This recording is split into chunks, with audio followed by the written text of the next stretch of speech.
Like I said, it's been a long day, and I just started feeling tired. As you were talking, I started to fall asleep. I think the air is on. Let me just That's check. fine. You don't need it making a lot of noise.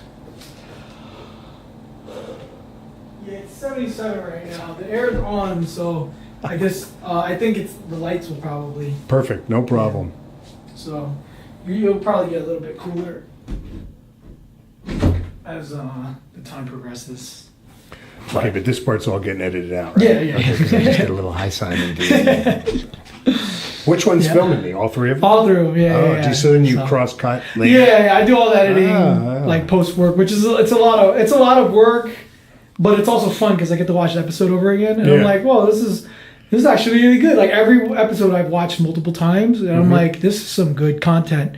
You know, and I'm always thinking about people out there listening in, like, is it going to help somebody? Because if I listen in, and I'll listen to things that my interviews, you know, what they talk about, and I'm like, man, this is some really good, deep stuff. You know, my thing is being careful of, like I said, there's issues that are predominant in my life that I might not want to talk about, but I know that was sort of the basis of this, or the genesis of this. So, you know, and I got to be honest with you, I'm really not very good at, what's the word, you know, geez, I can't think of the word. You know, I usually tend to go somewhat deep, and I want to be careful of that. I don't want to get preachy. Yeah. So if you're asking for, hey, would you like to be a lawyer? I think the bar exam, you know. And I think if, you know, just speak from... Yeah, we're cool. You know, like, I like hearing it. I'm sure it's going to help somebody out there. Let's see where it goes. So, you know, we'll start. So thanks, Jay, for coming in tonight. Thank you.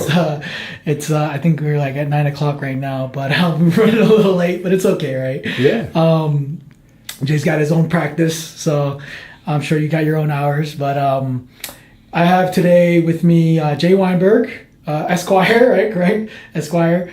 That's like the term for lawyer. They use ESQ, but ESQ only in very limited circumstances. Yeah, I never knew really. I was like, man, lawyers, they usually have a bad rap. Like, you know, like, oh, he's a lawyer. Bloodsuckers. But, you know, Esquire, much nicer word. Yeah, we don't usually put bloodsucker on our letterhead. Yeah. But for me, you are my lawyer, right? And then I know Razor mentioned that you're everybody's lawyer. But no, really, I know the guys have talked about you in the past and your work. You've worked for some, you know, pretty influential firms and things like that. You know, she's pretty hotshot black belt lawyer guy, right? You are also a lifelong martial artist. We can talk about that, you know, as we get into the episode. And something that I really appreciate you about is you're a husband and a father of 2 kids, interracial. Right, your wife is Filipino. Yes. Yep. Mm-hmm. And you have 2 amazing kids. One kid's Lucas is a soccer star. Right? I don't know about star, you know, but and he wouldn't call himself a star. But you know what? He's a star to me, man. Yeah. So he enjoys the sport a lot, and that's great. That's good. Yeah, I know he did a little bit of jiu-jitsu when he first started out. He still does. He has no choice. Yeah, he has no choice. Yeah, exactly. Yeah. So, thank you for joining me. What I mean by that is we wrestle on the couch all the time. He has a choice. He doesn't do formal jiu-jitsu.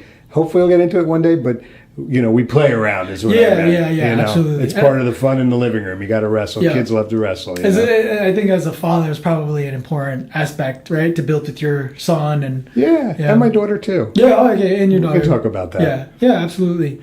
So before we begin, I always like to give out a shout-out. Josh McCord, who's, you know, the shirt I'm wearing, he's my lawyer. He's my barber. And I think I'm due. I have to see him soon because my hair's getting a little long. But, you know, I know we've had a conversation about barbers, and you go to a guy who's like some old school, legit Italian. It's funny. Right? Luigi is Metuchin. Luigi. He passed away, you know. And Luigi. Oh, sorry. Yeah, no, he passed away a few years back, and he was just a wonderful guy. Lucas got his first haircut from Luigi, and you know the barber gives you a lollipop. I have a picture of Lucas with like a bouquet of lollipops. Luigi gave like 27 lollipops. Yeah.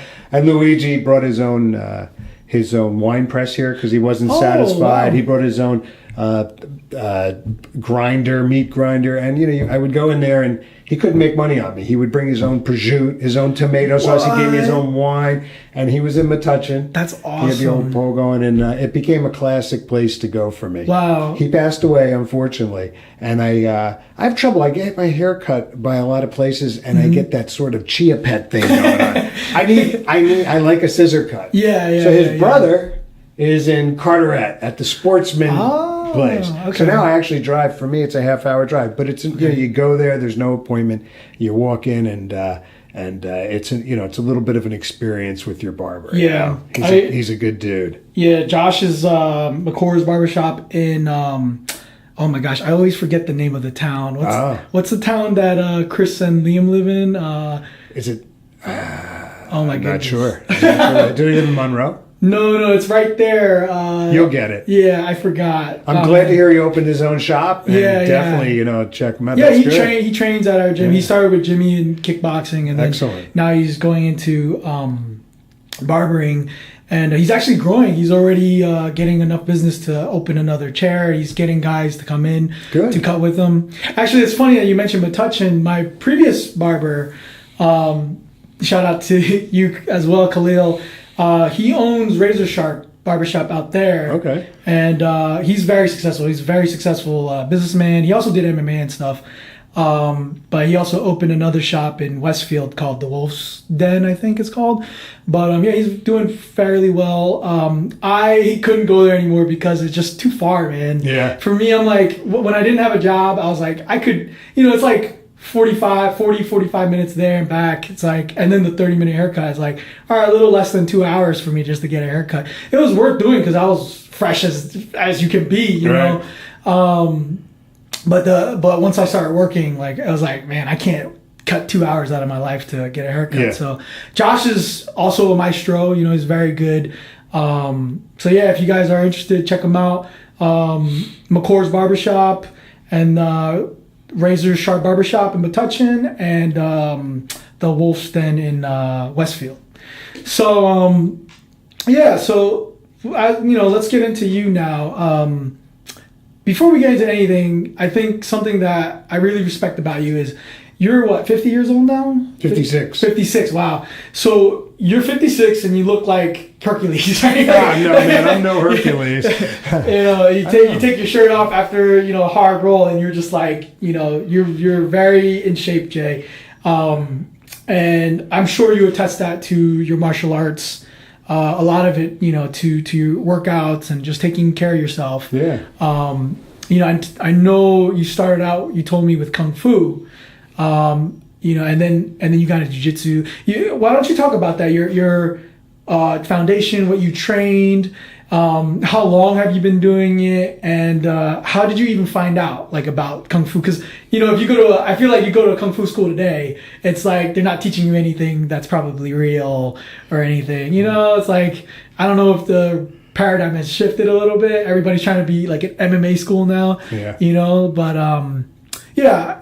Tell us about that. Yeah, I couldn't talk generally about any particular Kung Fu school now because I'm not there. I know that Kung Fu and a lot of martial arts get maligned in the MMA world, but I think a lot of the younger guys that tend to do that. Like I went to a competition recently, or not a competition, but I went to watch a show. I think it was down in Atlantic City back, and a couple of the guys, young guys, walking around had "Your Kung Fu is no good here," and I thought to myself, "That's great because if we get in a fight, you just completely underestimated me."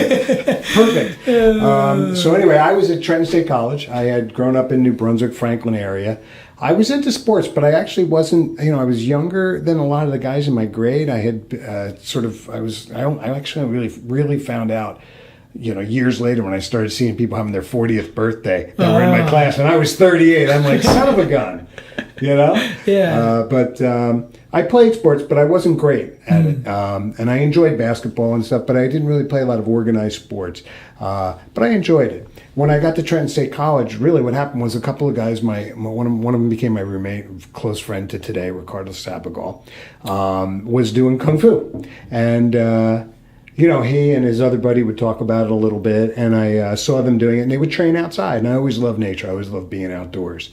And I looked at some of the workouts. I watched, and I joined. That's it. I mean, it was just an awesome sport. They eventually kind of fell off, and went on to other things, which is cool. But I kind of got into it. It helped me a lot. Yeah.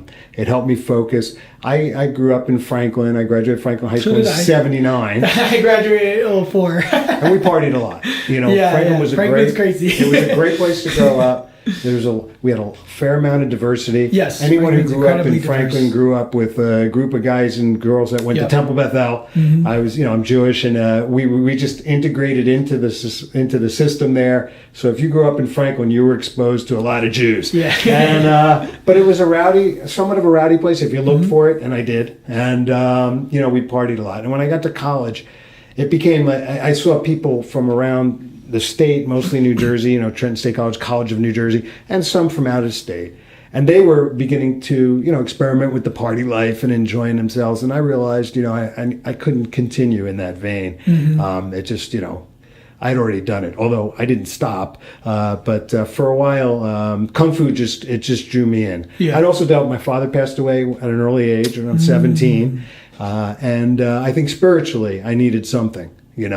So Joe Mediri was teaching Kung Fu, and to this day I think of him as one of the finest and martial artists, and a guy who really represented the concept of hard work, which I think translated Kung Fu in some respects I was told means hard work. And it was hard work. We did a lot of stance training where you lower your body.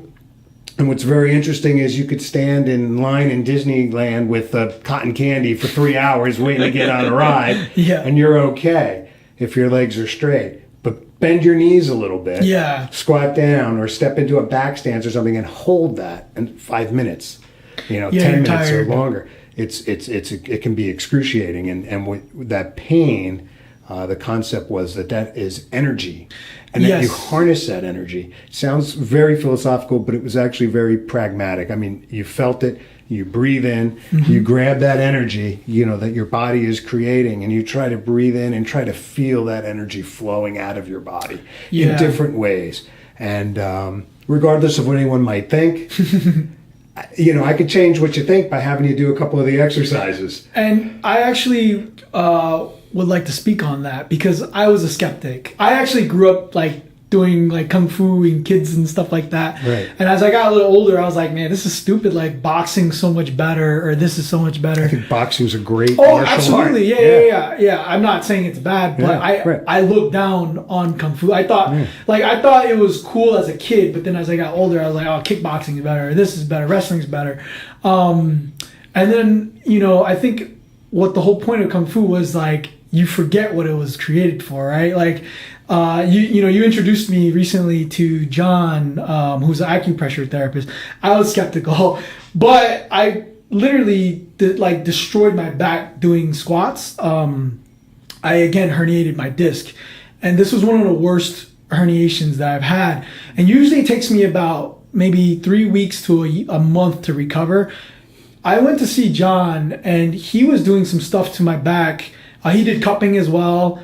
I did cupping with my mom does it with the suction cupping, but it's not as strong as the fire cupping.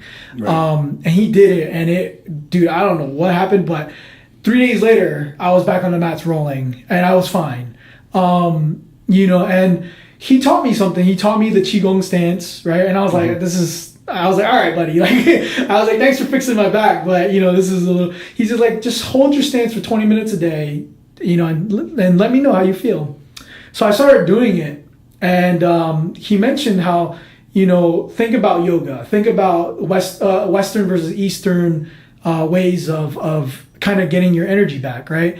Some people go on hikes, right? Some people do yoga. But think about it, in yoga, you're in a stance, right? You're holding it. And he was talking about this whole Qigong stance where you're just holding it, and he talks about like fighters. You can be a really good fighter, but 20 years from now, you probably won't be able to move. And he was like, the whole point of these Kung Fu stances is that when you are 50, you'll be able to still have that energy. And he was like, we build our outside, but we don't build our inside. And he was like, this is the point of these stances. And I was like, I've never thought about that. We work so hard to create this exterior strength, but we don't recharge internally. And we have all these guys who fight. And then when they're 30, 40, they can barely move, And then I was watching, the Hickson Gracie Invitational. There was a video of Steve Maxwell who was showing a Qigong twisting motion that he was teaching in the class. It looked ridiculous. They were just spinning and hitting themselves. But he talked about hitting your heart meridian, your liver meridian, your kidney meridian, and activating these things and getting the blood flowing into your body to prevent injury. You look at Steve Maxwell, he's a legend. He's like 67 years, he's an old fella and he rolls at a high level. And these are, things that he said in the seminar, Hickson taught him that in 89. He's been doing this stuff. So these concepts that, some people think are, nonsense. I'm starting to believe it. I actually add it to my daily regimen now where I do the Qigong twist. I hold the stance for a couple minutes a day. And I feel great. That's feel great. Much, internal energy coming back and, I'm better on the mats, even like that thing we were talking about right before the episode, like pushing out the energy into your diaphragm. When we breathe in, it comes out into your diaphragm. It's like I use that in my jiu-jitsu. Ron actually taught it at a mount, and he just teaches it like, oh, this is like a black belt pressure mount. And then when I was thinking about it, I was like, now that I know what these kung fu guys do, it's like this is a kung fu move. It's a human move. Yeah. And I think about, you and Steve, you guys both did Kung Fu. And I'll roll with the other guys who are big, and they're older, but I can move them. I can't move either of you. You guys, I think, has been drilled into your mind to get that energy out. And it's like, I can't move you guys. You guys are like boulders. So I think there's some stuff that we need to, figure out with the Kung Fu. And, there's probably some things that they have figured out already that, some people are just figuring out now. It's interesting. And it's complex, but here we are trying to break down the complexity in a conversation. Who knows? You want to be, I want to be careful. I shouldn't say you generically, because I don't know what everybody wants to do. But martial arts have to be about fighting and self-defense. Yeah. But, if we were in a restaurant talking right now, a 12-year-old with a bottle coming up behind me and you didn't see it, you're done. So, to focus constantly on fighting. I don't think it's necessary to maintain being good at fighting. Yeah. And as I've gotten older, I think, and busy, obviously you want to keep self-defense in the program. But a guy with a gun, a guy with a double-edged blade, there's another story I could tell. I don't want to digress too far right now. But the bottom line is bringing it back. How do martial arts benefit us? What's good from it? And, Kung Fu survived the test of time for a long time. Jiu-Jitsu is great now. Brazilian Jiu-Jitsu is phenomenal. But some of the concepts in Kung Fu helped a lot of people for many years. And I can tell you this, and anyone can criticize it. You can criticize something you know nothing about. That's up to you. It's probably not a smart move, But some of the exercises from Kung Fu really helped me. Yeah. It helped me to focus. It took me out of, for a while, the world of just partying and stuff like that. And I went back to it, believe me. And the people I know that are watching this know, when I was, I drank a bottle of tequila many times after I started Kung Fu. And the other bottle was for everyone else. Yeah. All right. But the stances, the stance training, I learned a fair amount of Kung Fu, but I never became a master. Far from that, very far from that. And some people said that it was actually almost impossible to become a master if you didn't understand Chinese because they couldn't convey the information to you in the proper way. But the stance training, well, just to be straight up about it, you go and you stand in a low horse stance like you're sitting in a chair with your hands back, good posture, hold that. It's an isometric exercise, and it's grueling. And I get tired after 5 minutes. Oh, 5 minutes is a long time. Like I would, if John said 20, do it for 20. Yeah, but he didn't say. But also, his is different. John, and I haven't, just so everyone knows, John's an acupressure guy in the town I live in. I know him; he's cool. I haven't trained with him per se, and I don't know that he uses it as a martial art. No, he uses it to take care of his body. Right. Yeah. Which is isn't that wonderful? And that really should be what all martial arts are about. If you're just focusing on some crazy person beating up, I mean, you're almost walking through life paranoid. And a lot of people that don't do martial arts will say that. I don't want my kid to learn that. It's violent.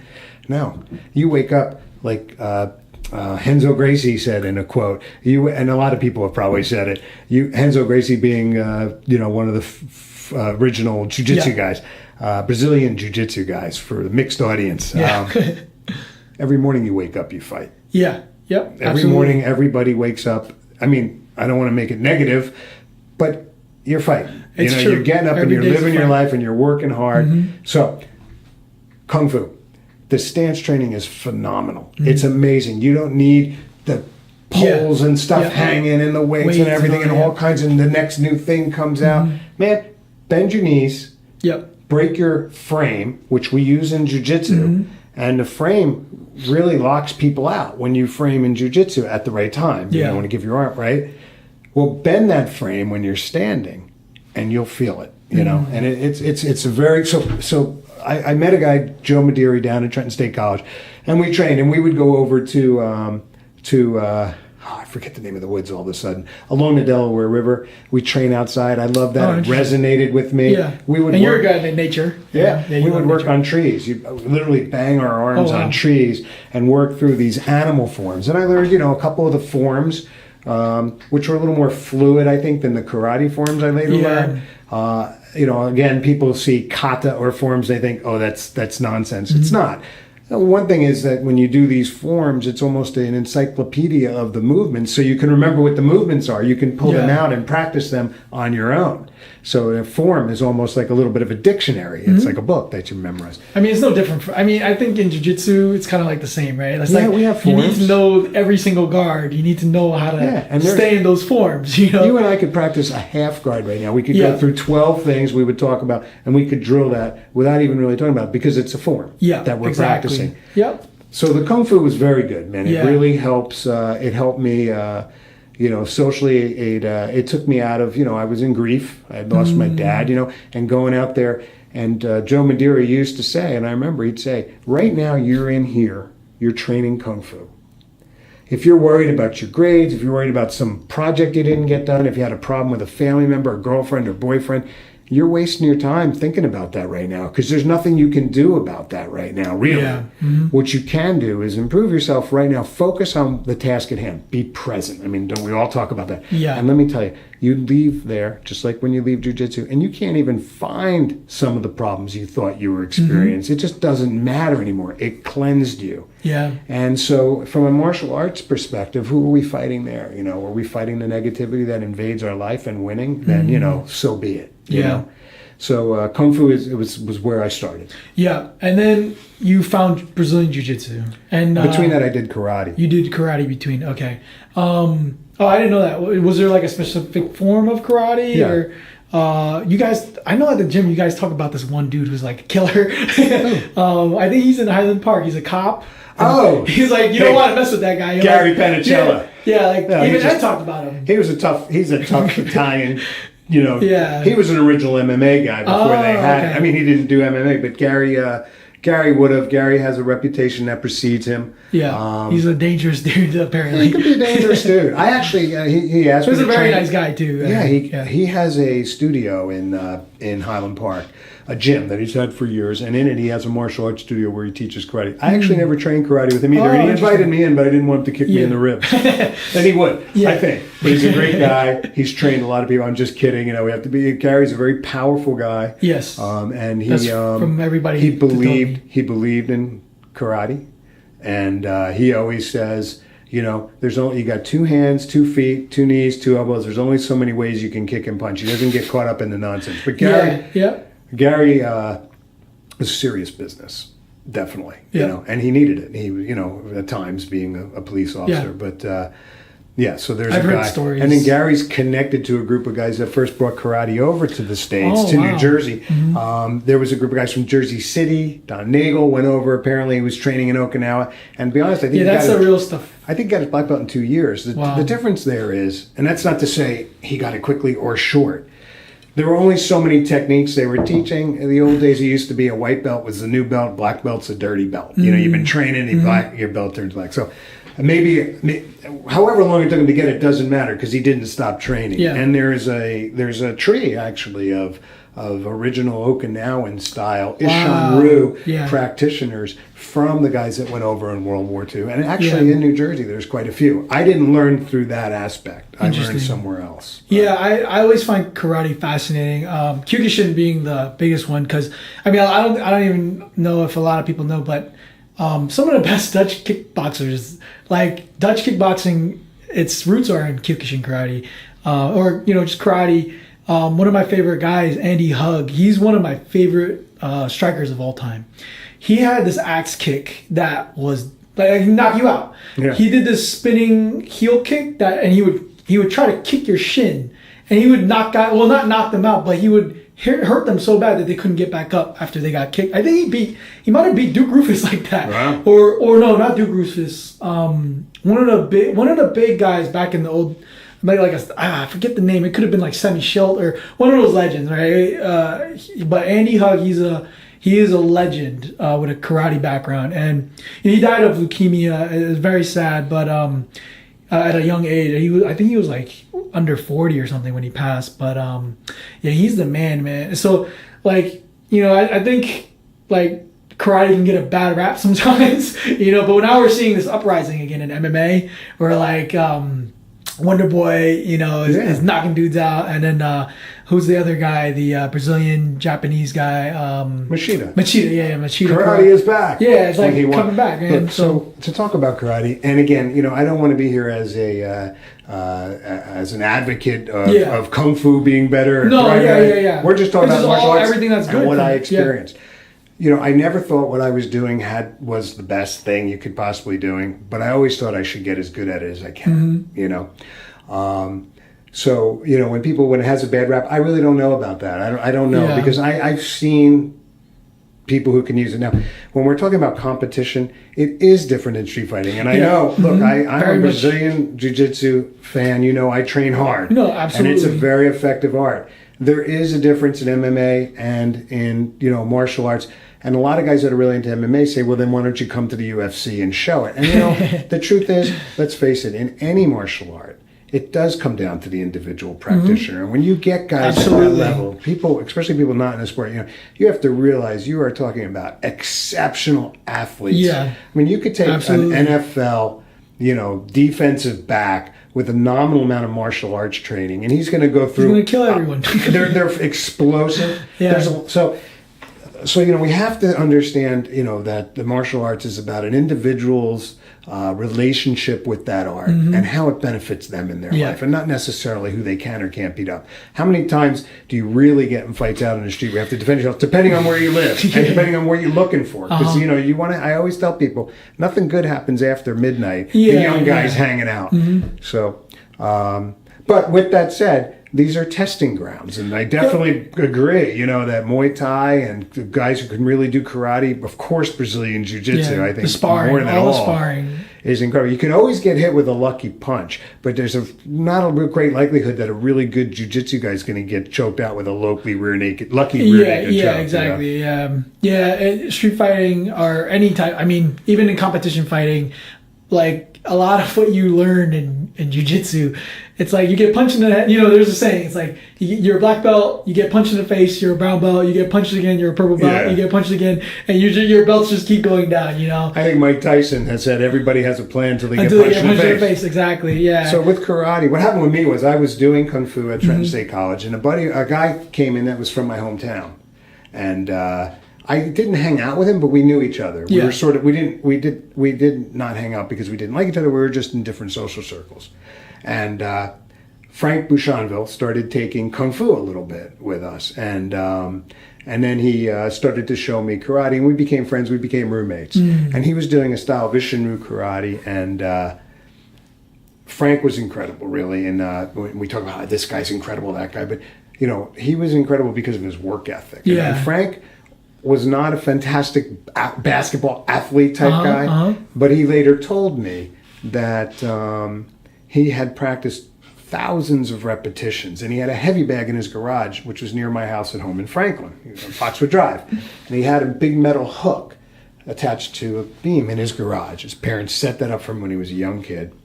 And he had told me he had worn through that hook 3 times, the metal, just from going in there and doing repetitions. So let me tell you something. If you underestimated him, his reverse punch was so powerful. His timing was impeccable. Timing is critical. You can be great at everything, but if you do it at the wrong time, you get nowhere. Yeah. So, he was inspirational to me, and still is today, for the concept of, work hard, do the repetitions. And in karate, it's Japanese. So, Taekwondo is Korean, Kung Fu is more Chinese, or, karate is mostly It comes from Japan or Okinawa originally. I don't know how far we want to go with this. Yeah. I could keep going. Yeah. But the point is that the Japanese culture believes in kata, shikata. Yeah. So it's not just kata, the movements in karate. It's a concept of repetition, of perfection, Well, that's in everything that they do. Making sushi. That's right. Making, noodles. It's like you even after 20 years of practicing this form or whatever, you're still not a master. You have to continue to master making rice. Well, they say the Japanese who are into this will say that the origami and sumo is the same concept, because in origami you have that one stroke, and if you make a mistake, it's done. And in sumo, boom, you have the start, so it's the same concept of getting it right.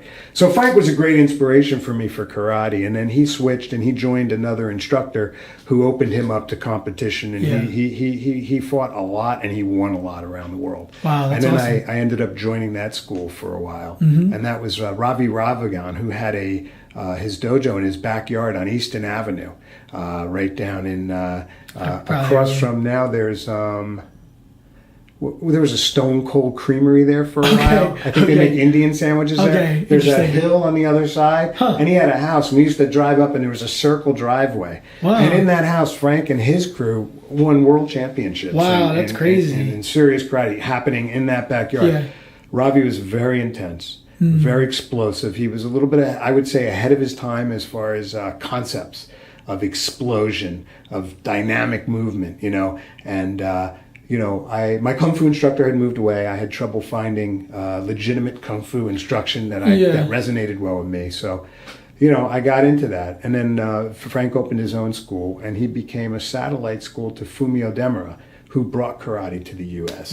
Many years ago. And he was based in Orange County, California. Yeah. And after a little while, I joined Frank over there, and that was a little more. He kind of tightened up the katas and stuff, and it was good experience for me to really sort of get away from my own physicality, which was great that Ravi brought out, and the explosiveness and everything, and to kind of examine some other types of roots of karate, not better, not worse, but different, and just to actually see that and get into that. So I got black belts from both of them. Oh, wow. I didn't know that. I mean, I consider myself a former black belt because I haven't been training at that level still. But I met a lot of friends in the karate world, and I had a good time. And I would go out to California once a year, to train there. And it worked out well because, not to digress, I had a very close friend. When I graduated college, I got a job working for an airline. And one of my closest friends was a pilot there. And a major profound incident in my life was that he dove into a pool by the diving board and broke his neck and came up a quadriplegic. Wow. Yeah, Pat Rydens, wonderful guy. Very inspirational guy for me before his accident. He and I were supposed to go away for 4 days. I'm waiting at the airport. He doesn't show up. That's I'm like, insane. And then I found out what happened. Wow. I ended up driving his truck across country. His parents at the time changed the house and configured it he remained a quadriplegic till he passed away. That's insane. And he lived about 5 miles from the international headquarters for Fumio Demura's karate organization. So Frank happened to be looking for a new place to go, picked Fumio Demura, and then this happened with Pat, and it was sort of a no-brainer. I would go out there once or twice a year, stay at Pat's house with Pat and the family, and enjoy this profound friendship I had with this amazing person, and then train over at the dojo. Yeah, that's awesome. Of course, in the martial arts world, they think I was running down to the beach to play or something, which I was, because I got balance. But I took so that was, you know, it was an opportunity for me to continue my martial arts, and also it worked out kind of unique. I just wanted to bring that up because Pat was very inspirational in my life. That's incredible. Because when he went, he was a great bowler. He liked to dance and stuff, and he was a good athlete. Yeah, just unfortunate. Something like that can happen. Oh, it can happen. Look, I didn't dive in water or a pool for many decades. Yeah. I dove, we'll get to the Philippines. Yeah. I remember the first time I dove, almost maybe, I don't know, 15, 20 years after Pat had his injury, the first time I dove, but maybe I'll tell you about that later. But but it inspired me. My mom, too, had multiple sclerosis. So wonderful woman, but, you know, she had some physical problems. And as much as we talk about who's great and who's wonderful, the disabled have to run a marathon to get to the breakfast table every day. Yeah. Okay, count your blessings if you and also respect the strength that they show. Yeah. You know, and I did, and I started running when I moved down to the shore. I lived down near the ocean, and some of the guys were running, and I incorporated running into my training, and you know, I would run sometimes, and I would get tired, and I would think, do this for Mom, do this for Pat. You know, you still have it. You won't always have it. Wow. Not all of us. It'll end. No, absolutely. But do what you can do. Yeah, that's awesome, Jay. Yeah. So then you have a Chinese Kung Fu background, then you moved into karate, and then you got into jiu-jitsu. Yeah. And did you start with Brian? Brian? No. Oh, you didn't actually start with Brian. So Frank, you know, was we trained hard. I want to say, and by the way, I talked to Brian before I came here. I said, Brian, I was going to ask you about other martial arts. And you know what Brian said? Yeah. Cool. Like, whatever. No, not whatever. Yeah. He's like, no, Brian, talk about it. Yeah, I love Brian. Spread the word. Yeah, Brian he's so like, he doesn't care. You know, he's all about spreading the jiu-jitsu and, you know, I guess it's the lawyer in me that would say, no, Simon, he does care. The thing is, when you say he doesn't care, and he does care, oh, it's no, he does thing. care, yeah. He doesn't care because he does care. Yeah, you know? He wants you to go out and experience those things. Exactly. To this day, if I go to the Philippines, or I go down to Philly to train. Yeah, you train with some incredible, like, you've trained with, you continually train with Phil Miglorice. Not continually. Or I've been from time down to time. there a few times. I tell you guys I'm going down there. Yeah, but I would call Brian before I go to train. Even now, I'm 56 years old. Brian, he's like, it's cool. Yeah. But just out of that, I think it's the traditional respect thing that you have in karate. I think that's important. Yeah. Absolutely. The tradition. You know, I think when people are doing things behind, like, you know, you're like training or compete, like, you know, you never want to do things where you're doing things behind people's back. You know, I think being transparent and open is in anything. Like, it doesn't have to be just, you know, jiu-jitsu. It could be like a relationship. You know, you don't. It helps. You know, it's like you don't friendships. You don't need to live 3-4 different lives at the same time. But I was training with Frank, and I loved it. Frank's he's over in Bridgewater now. I think some real Bridgewater area, and you know, anyone interested in a traditional karate, you know, really learning that style, you got to go there. Yeah. So I was training with him, but I started to learn. Well, I think somebody left Ravi school and went to Alex Wilkie's over in Bridgewater, and I knew the guy, and we would talk once in a while, and he talked about, oh, these guys are for real, you know, and I wanted to get into some ground fighting. You know, as silly as it is, you're walking around, you know, you can fight, you do kung fu, karate and stuff, but I hadn't wrestled in high school or college. I wrestled on the side with guys, I grappled, but I hadn't had profound, repetitive, technical knowledge. Yeah. And you're thinking, oh, that guy looks pretty tough. You know, what happens if it goes to the ground, you know? Yeah. And it's a whole nother world. And this was 1998. Wow. I went over to Alex's. With Frank's permission, I said, you know, look, I want to do some ground fighting stuff. And I started to fall off of karate. I gave 100% when I trained in the dojo, but I didn't have kids. They would have competitions. And, you know, you'd go to a school or something, and it was like 14 hours of waiting for your turn. And I just, you know, there was no reason for me to be there. Yeah. I always used the martial arts as in a way that comported with my appreciation for nature. You know, Kung Fu helped me with the grief I had from my dad, and just organizing my life and setting goals and those sorts of things. And we trained outside. So my initial orientation to martial arts was that you stood in a horse stance in the woods. You know what I mean? So that's how I felt. So karate too. It also helped me. I would train a lot in the wintertime when it got dark at 4:30 and you're in this well-lit room like this, you know. In the summers, I often wouldn't train as much, to my instructor's chagrin, but I'd be swimming in the ocean till 8:30 at night. Yeah. So anyway, with Frank's blessings, I went and I started training with Alex Wilkie because David Deeve was there. Oh, and Alex was a great guy. He had a very, his school was very unique. It was uplifting. Yeah. But, you know, he was a guy, he had machine gun pictures or motorcycles or this and that. You know, he had cops and robbers come in. On Friday night, people could pay $10 to come in and fight. I used to call it Defendant's Night Out. Oh, wow. And Alex was a great guy. He's a very good in martial arts, a long pedigree of martial arts and experience and training. And he gave everybody nicknames. And I think he started calling me Ken Doll and a Gi. Which, you know, didn't stick, thank God. G.I. Jew was another one I got for a while. You know? Now, if you know, oh man, I'm gonna have to bring that one back. Yeah. So it was cool. You know, back in the day though, he would line up 20 guys would come in, and he would line up 10 guys, and 10 guys would sit on you and mount with gloves on. Oh. He'd set the timer, and you'd have to try to get them out. Yeah. Or 10 guys would put 10 guys in a headlock. Now, you know, we kind of got, and I think he also is at the point where, maybe you shouldn't get in that headlock. You know, tap if you're in a headlock, but not really. But so it was a very physical, you know, experience, and it was good also, you know, for me.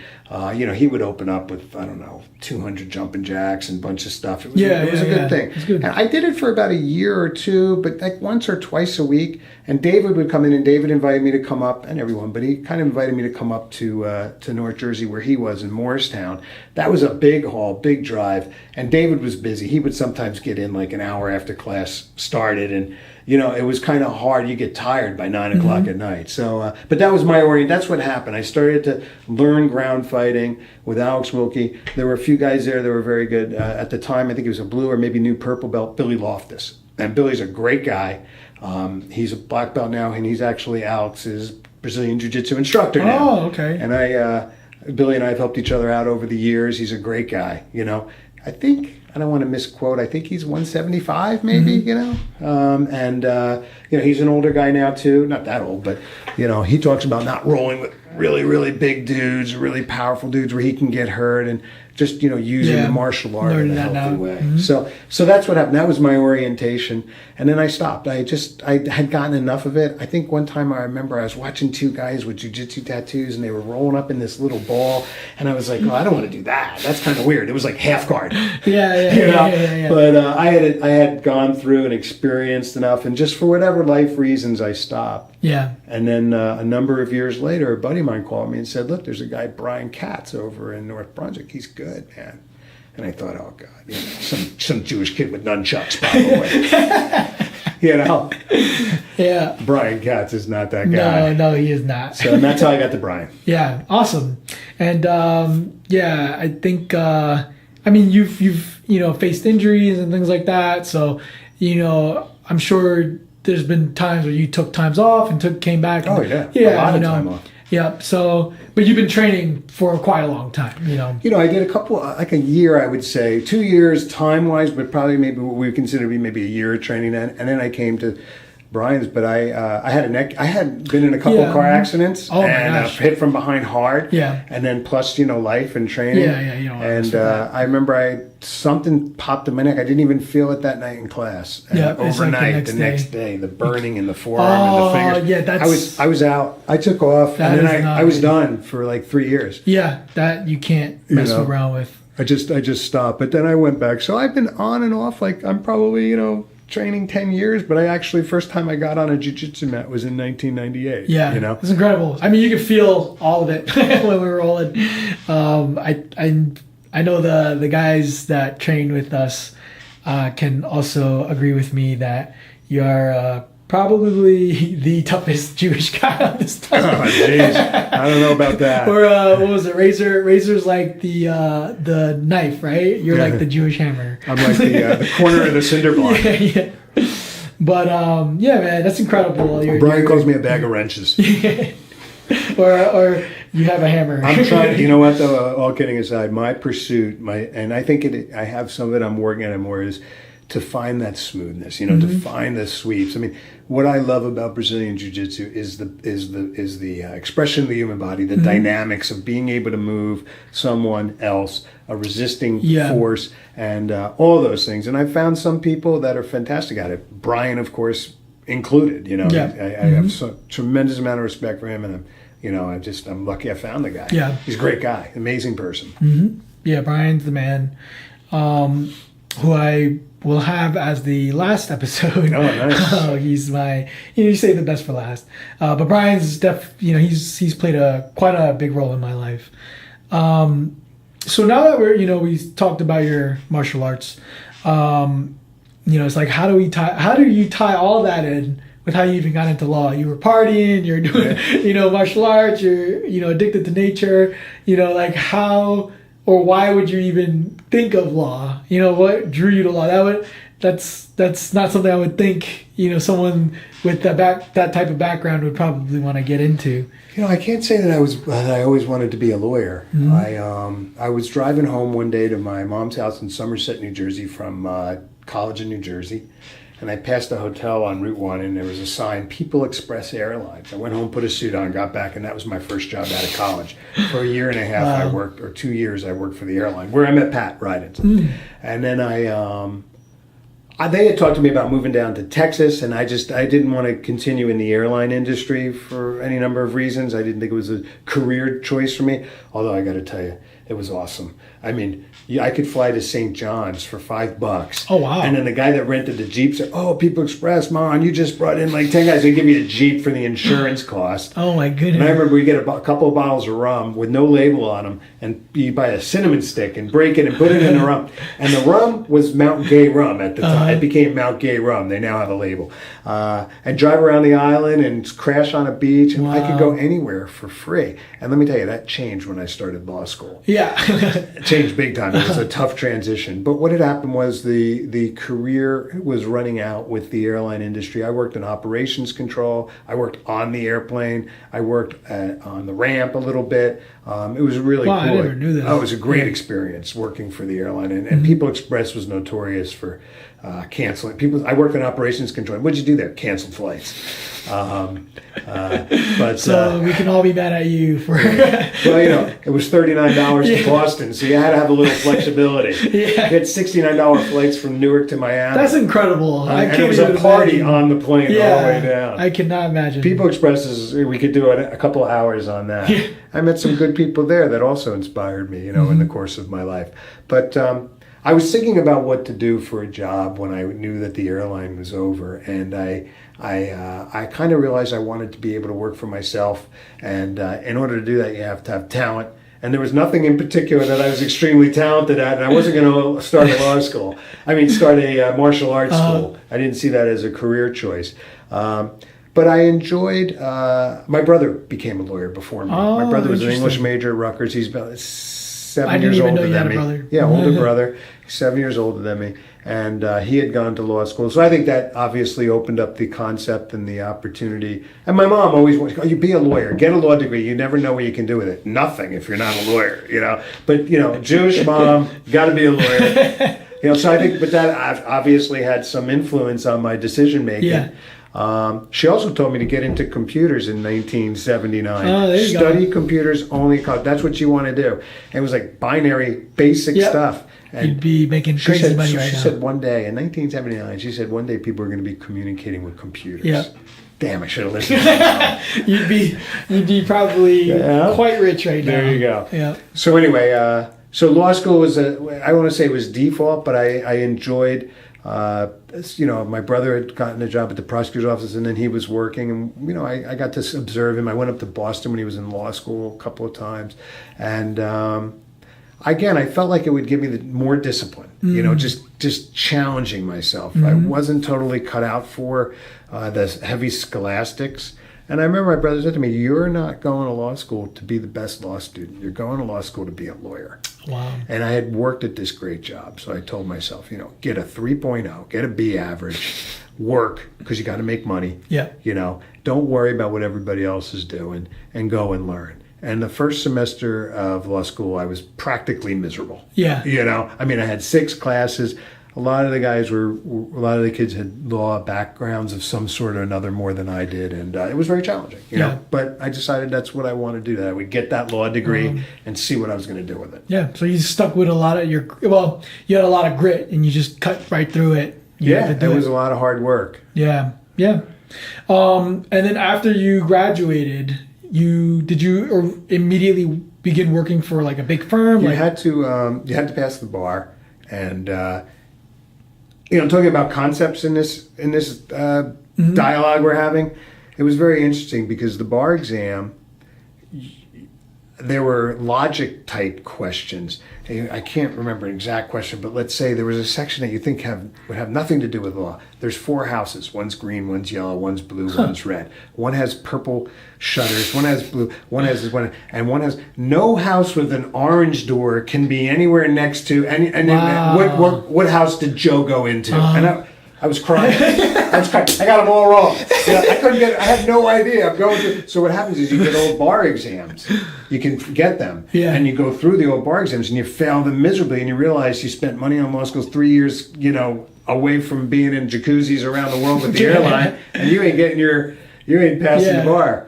But repetition. I started doing those problems over and over and over and over you forced again. yourself. And something happened. And I believe this is true with everything, I right? believe the brain is a malleable organ. And you talk about in the opening video for this series about the battles with depression and things like that. And I think that people tend to serious, profound depression is a disease. Yeah. And I think we make not light of it, but we don't talk to people about healing like we would tell someone with cancer. No, we don't just understand get better. Yeah, we don't understand it. Mm-hmm. And I think also with language, we give depression a very wide blanket. I mean, I don't want to digress too much, but, I used the word grief before. Somebody's parent dies now, and, 2 weeks, you're back at work, or a week, and you're just supposed to accept that. Yeah. But if you look at society, culture, religion, there's always a place for profound grief. In the Jewish religion, you're not supposed to uncover the gravestone for a year, because that's the grieving process. Who really gets to grieve for a full year? So I digress there. But the point is that, you start thinking these negative thoughts and you start carving these channels, And I started to learn from the martial arts and then even the studies in law and especially these logic tests. It didn't matter what I thought. I hated it. I didn't. The more I did it, the better I got at it. Yeah. Wow. The better I got at it. And I did really well on the bar exam. And I studied really hard because I didn't want to fail. It was just like I would have been profoundly upset. And, I wasn't sure still about what I wanted to do in law. But I knew. But you kicked it. And a buddy of mine who had passed the bar exam a year before said, "Look, man, you're on the passing train or you're on the failing train. Wow. Be on the passing train.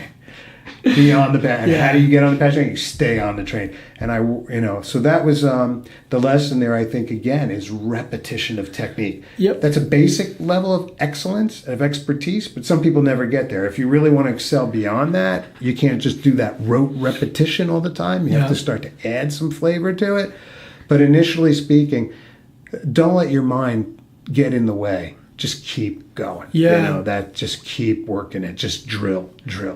That's so I've been saying throughout this whole project, I've been trying to get at, what makes people successful or what makes people pass things or keep doing things or, achieve something, you know, and everybody has said the same thing. You want to get good at jiu-jitsu? Show up, right? Yeah, show up and train and do the drills, repetition and repetition.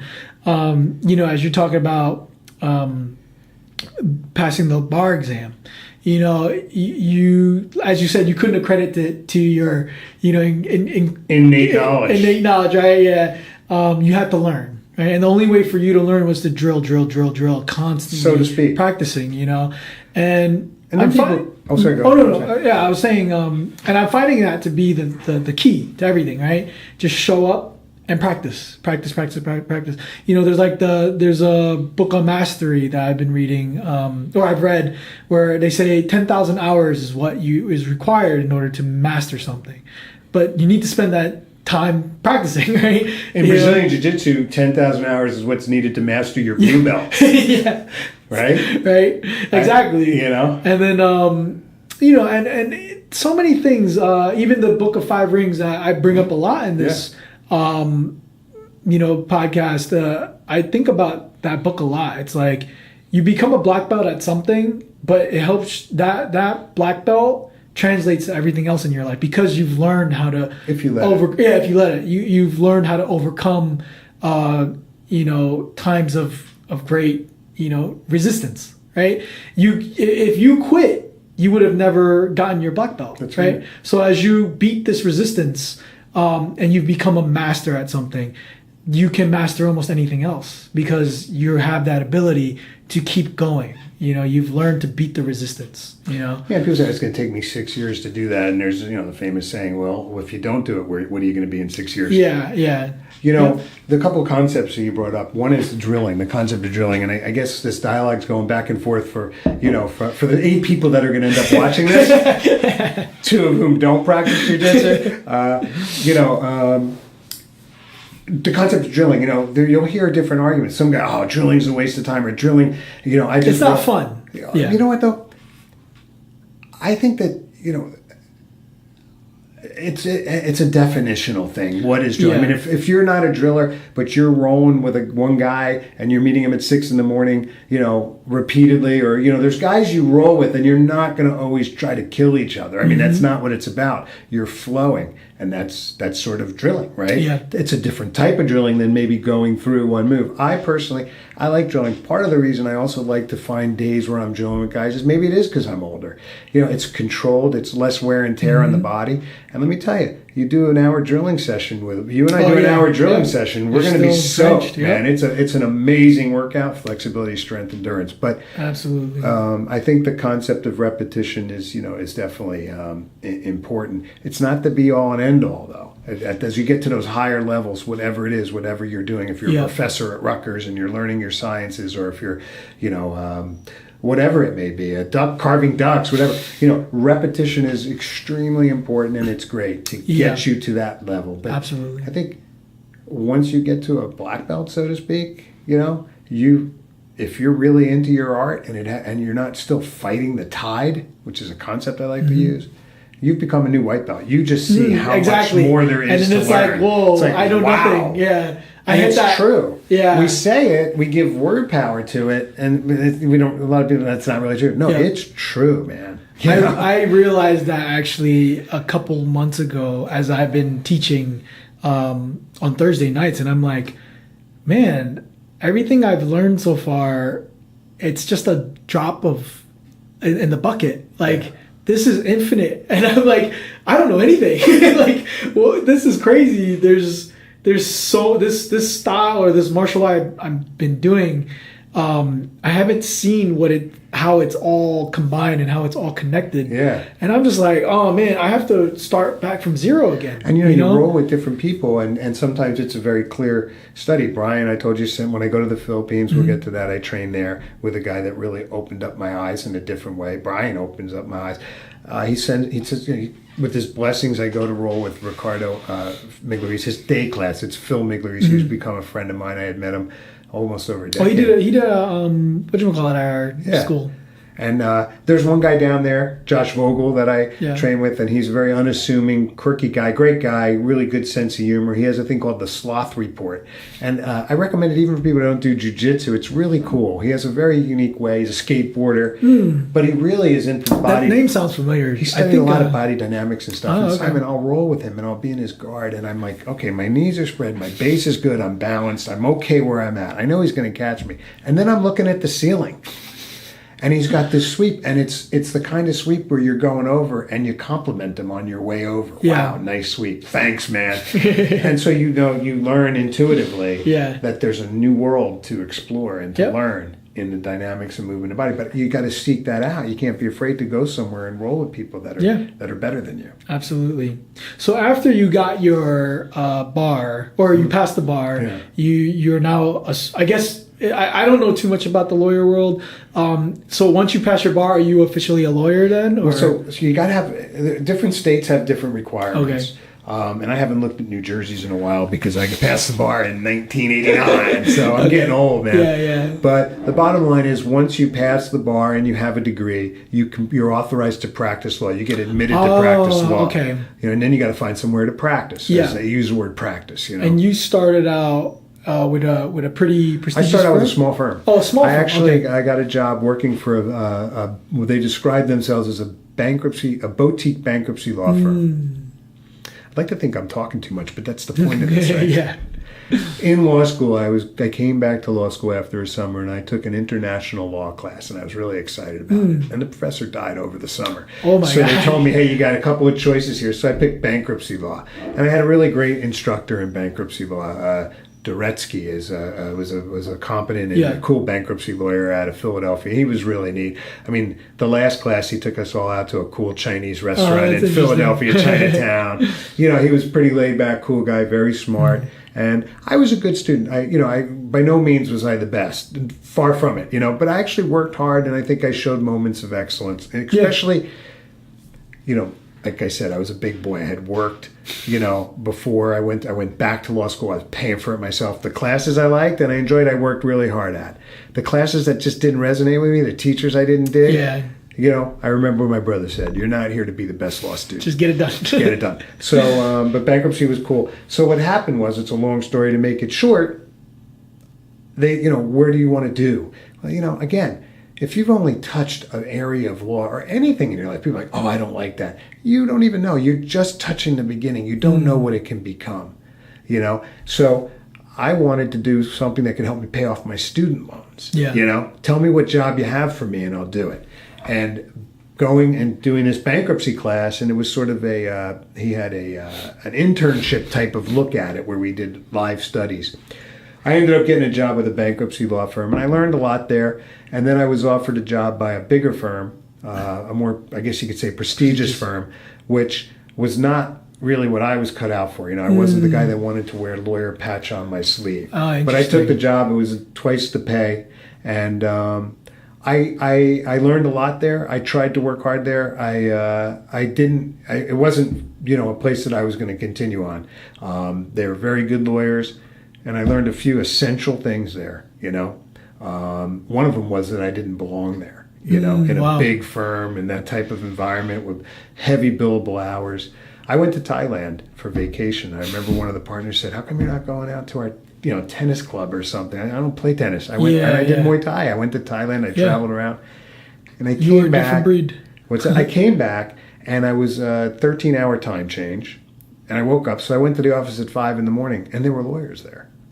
Yeah. You know what I mean? And they were there when I left that day. And that's good. They worked hard, but it wasn't the path I wanted. But I put about 2 years in there and got a lot of good experience. Most important thing I learned was to have facts backing up everything you say in legal documents. Don't become a witness in your own case. Don't proffer facts that you've essentially made up because you really weren't there unless you were.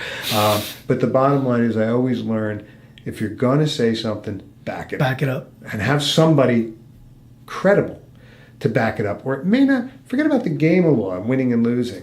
It just may not be true. If you can't back it up, maybe it's not true. Maybe you need to find what is true and make that work for you. So I learned some valuable lessons there. But I left that firm and I went to Hawaii for about 4.5 months. Oh my gosh. Yeah. I hiked around each island.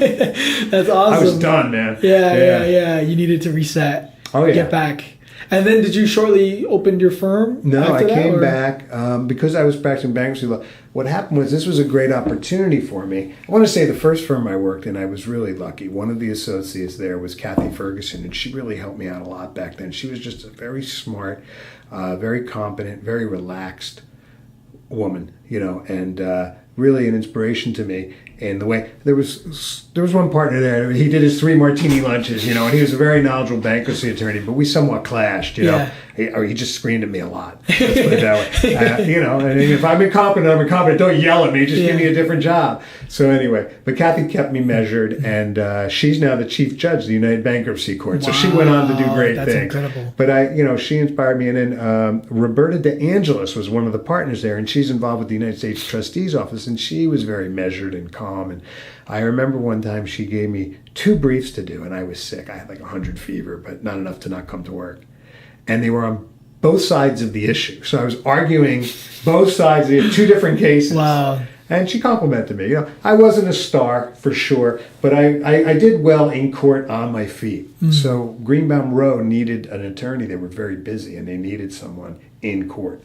A lot of times when you got a job with a big firm like that, you got stuck in a dungeon. Yeah. And I was hired, I was on my feet in court a lot. Yeah. But that started to change. And I started, for whatever reason, the dynamics of the law firm, they started to put me into that dungeon. And I wasn't that kind of, get down on the paper drill in a windowless type of environment. That wasn't, it just didn't work with me. I can work hard.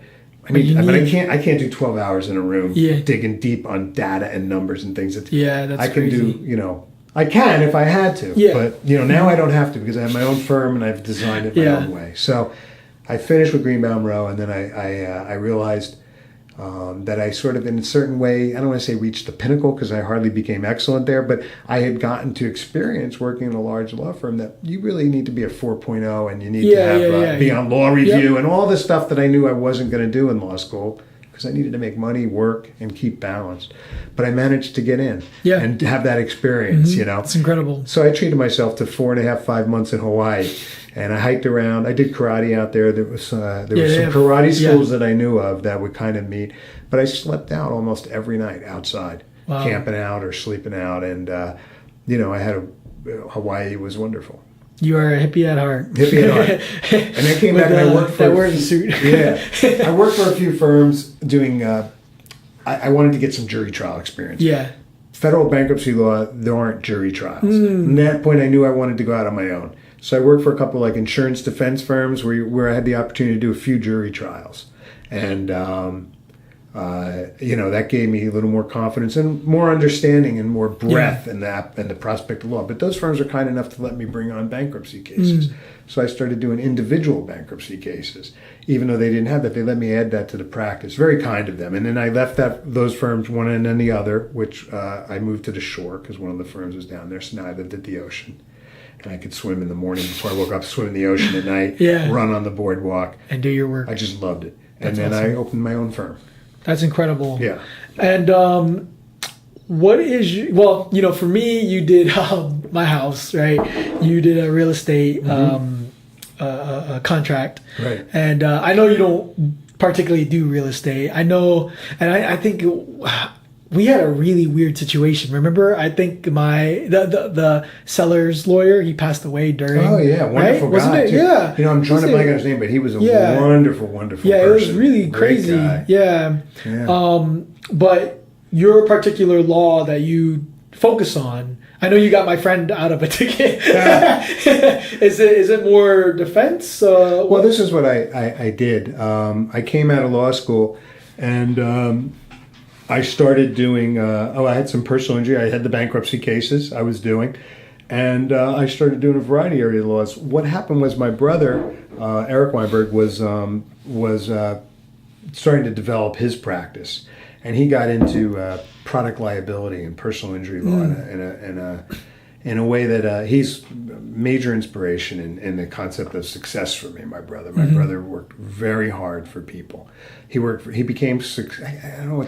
I want to be careful saying became successful because what does that mean? Most people think, you got money. Money, People who have money are miserable. Some people, it's the measure of success. But I'll tell you this: he became successful in helping the people who counted on him, who needed him. Wow. In fact, one thing he was working on was he had somebody come in his office one day many years ago, and they were ill, and they were hemophiliac. And it turned out that they'd gotten this new disease from a blood transfusion called AIDS. Oh, my And no one knew about it. It was just starting. And what happened was there in New Jersey, there was a law. if I run you over with my car accidentally, it's a tort. It's a negligence act, and you can sue. Oh, that's what tort is. Yeah. I never knew that. There you go. Oh my gosh. Oh, that's for people who want insurance. Right? I'm like, what the heck is tort? I don't need this. Tort can also be an assault. It's broad. Oh, that's interesting. A tort is usually an act of negligence. Oh my gosh. I'm like, what the heck is tort? Why do I need to pay like $20 more a month? We can stop this now. You learned something. I learned something. So what happened was there was a 2-year statute of limitations on suing for negligence. Well, people who suffered from AIDS didn't know they had the disease for longer than 2 years after they acquired it. And it turned out that most of the pharmaceutical companies were taking blood donations and putting them in these cylinders and getting the blood factor out of it. And they were buying blood product, and it turns out they were buying blood product from a lot of places, but one was in China. Wow. And in China, they were then giving the blood back to the people who donated. So you were mixing blood from 1,000 people and then giving it back to them so they could more quickly be ready to donate blood again. Oh, interesting. I would think that would be for like, EPO, like where you take your blood out, you spin it, you put it back in to help you with your cardio. Like it's like a lot of the cyclists do that. I think I would think that would. But this wasn't your own blood. Yeah, this was like the blood of and there was AIDS in it. Yeah. So there were huge swaths in China that we haven't heard about that where people have died from AIDS and have received no compensation. Oh my gosh! So now this blood clotting factor for hemophiliacs was required because hemophiliacs don't have clotting factors. So this helps to stop them from bleeding. Wow! But they were getting AIDS. So bringing this story around, my brother fought and was instrumental in creating law that changed the statute of limitations so that it started to run when you first knew or should have known that you had acquired this injury, that you were injured. Yeah. And it gave people an opportunity to get compensated. But so many hemophiliacs, had died from AIDS.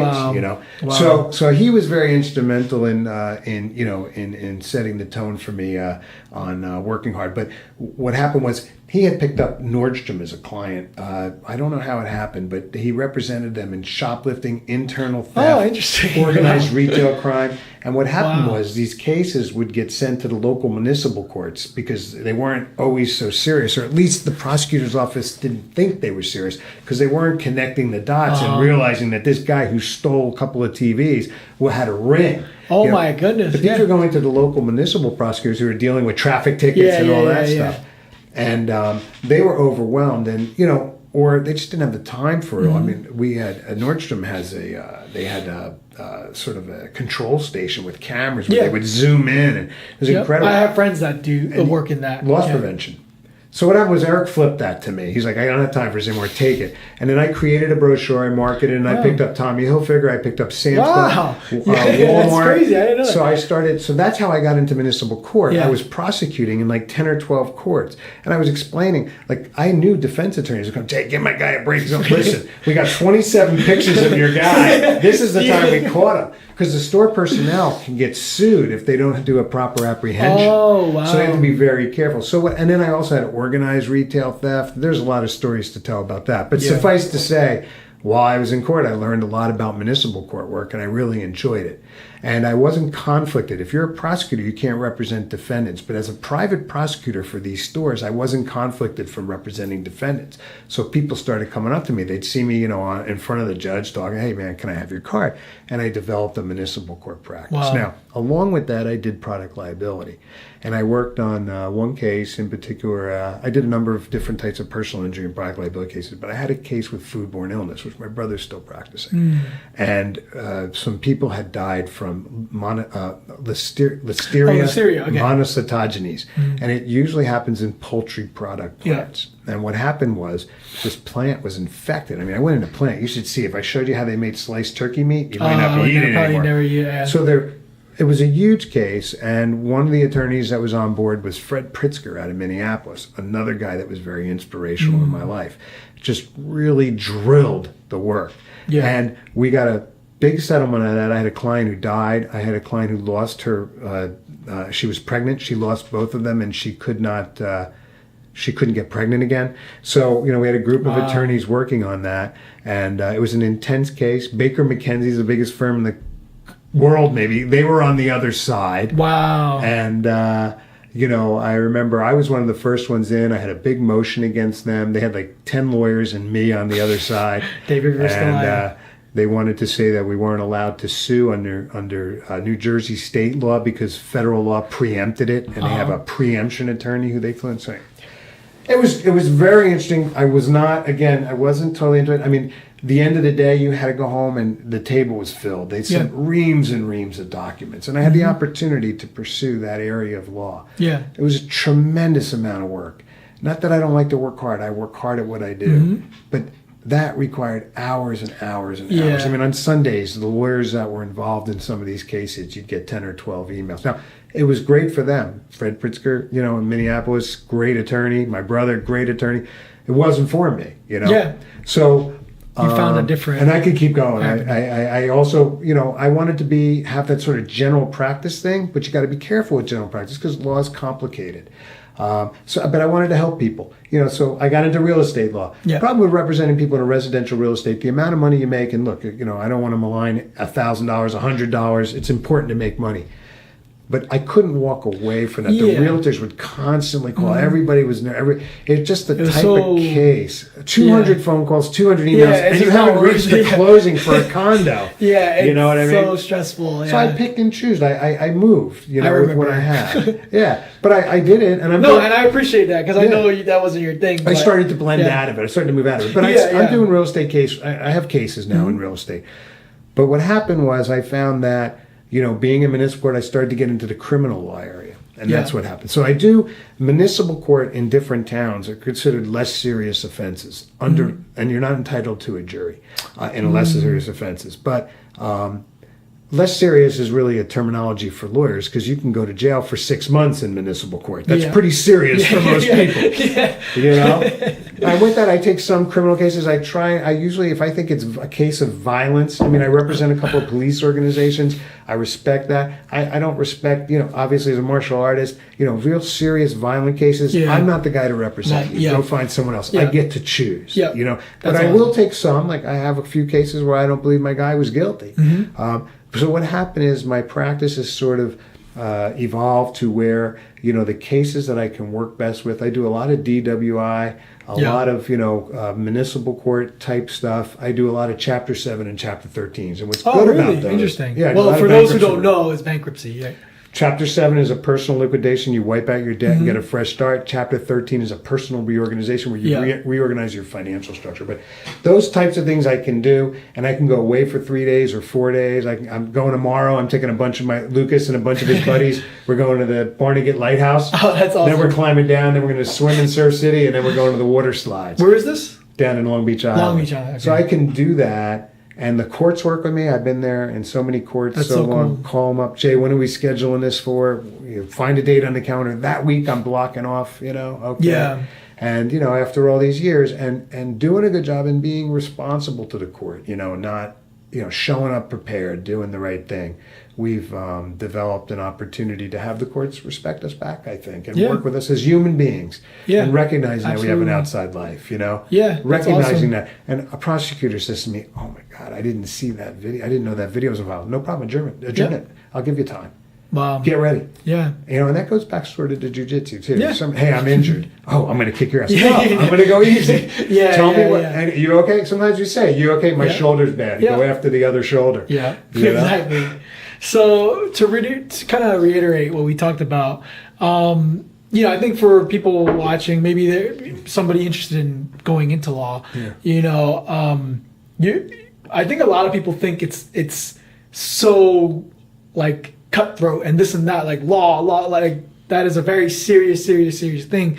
And I think you shine a different light. You did that part with the big law firms and things like that, where you literally could work 12 to 16 hours a day if you want to, and make that crazy insane amount of money, right?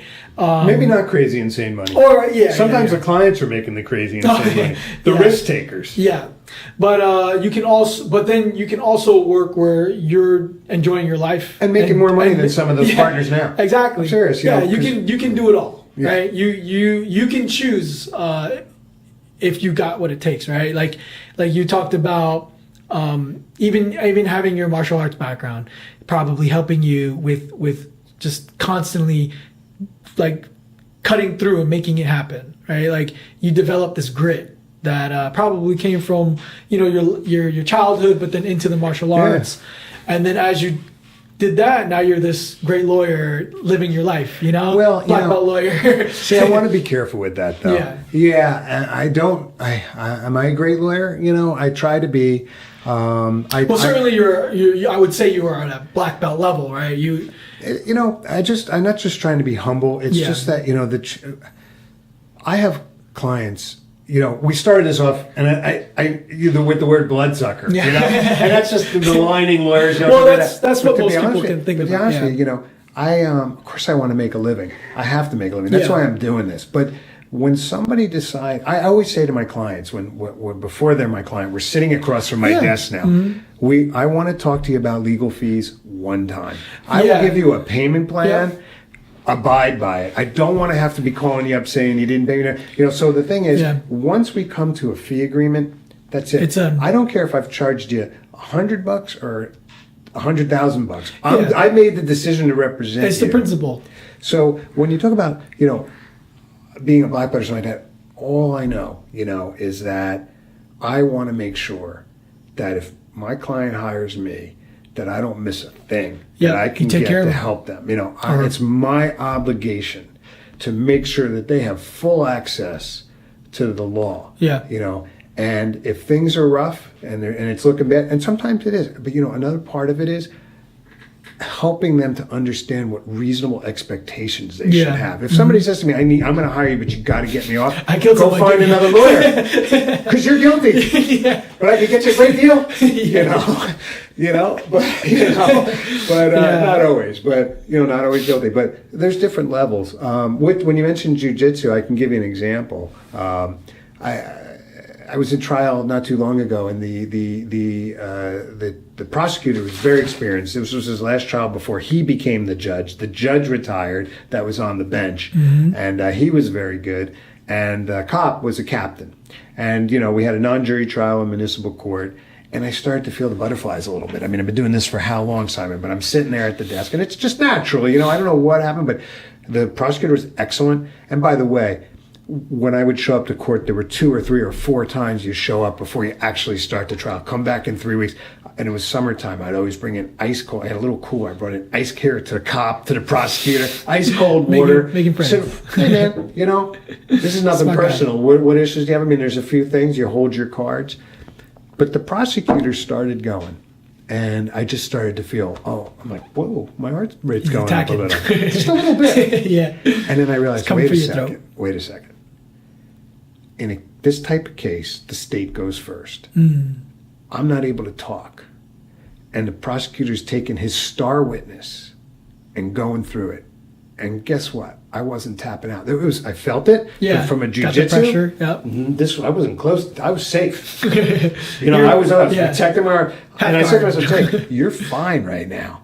And in jiu-jitsu, what happens sometimes, and I think it's very, I think jiu-jitsu is a great art. If you have any inclination to have your kids do it, do it. You learn that sometimes, don't quit on the possibility of a wonderful opportunity. If you're on top of me, we call side control, holding me down, you have to move to improve your position. We go from control to submission, or we go from, they say, position to submission, trying to keep control of the other person the whole time to gain some sort of submission where the guy says, ooh, that could hurt. Tap out. And a lot of times, man, it's between the position to the submission that an opportunity opens up. Right there in the middle of the fire, they got to move, and they give you space. And it happened. I'm watching him, and I heard the cop say something, and I went, okay, that's what I wanted him to say. Did you say objection? No. It was just that he wonderful guy. I don't want to malign him, but there were some problems with the state's case and their burden of proof. And, I got a little nervous at first because it's starting and it's just natural, and then I just realized, from a jiu-jitsu perspective, hang on a second. You're not tapping out. Of course there's pressure. Imagine Brian saying, you lay on the ground and everybody gets to the top control and tries to make, but you're not allowed. All you can do is, So that's what I did. So there's a metaphor there for jiu-jitsu that, and it's true, that in the worst situations, you have to remain calm and you have to find an opportunity. And of course, you have to trust your training partners. If they tap out, they're not going to hurt you, And sometimes you put yourself in really bad positions. In fact, as we get better, we have to put ourselves in really bad positions. It's the only way. If somebody's like, you're better than them in certain aspects, you know to go into a really bad position, deeper and deeper and deeper. And Brian, who's phenomenal, he puts himself so deep in, and then he just gives a light tap, and So that's one incident, and many, even in the hallway. Also, when attorneys become aggressive, some guys can be sort of loud and obnoxious, and they try to get in, try to get intimidating. And I just stepped completely back. I actually said to one guy one time, "Can I ask you, because you're yelling at me? This is very aggressive. Can you tell me where this is going? Like, are you thinking about fighting me, or are we just playing a game where you're really showing me how upset you are?" Yeah. And he's just like, "What? Like, are you just trying to prove to me?" Because I can hear you're yelling, but I can hear if you talk at a normal level. And it was just great, man. It just totally, it was just like, because I don't need that. Absolutely. So that's awesome, man. Yeah, I think about the even just closing my house. It was just so smooth with you. Oh, thank you. And anybody needs a lawyer, hit up Jay. I'll probably put your website and everything on I appreciate description. That. I don't handle every type of law anymore. Yeah, I know. But I can find if I can find if. Well, you have a network as well. Yeah. Strategic alliances, as they say in the business world. Lawyers who are really good at what they do. Yeah. So Jay will help you in some way, shape, or form. I'll try. Or come in and train with us, and he'll help you in that sense, right?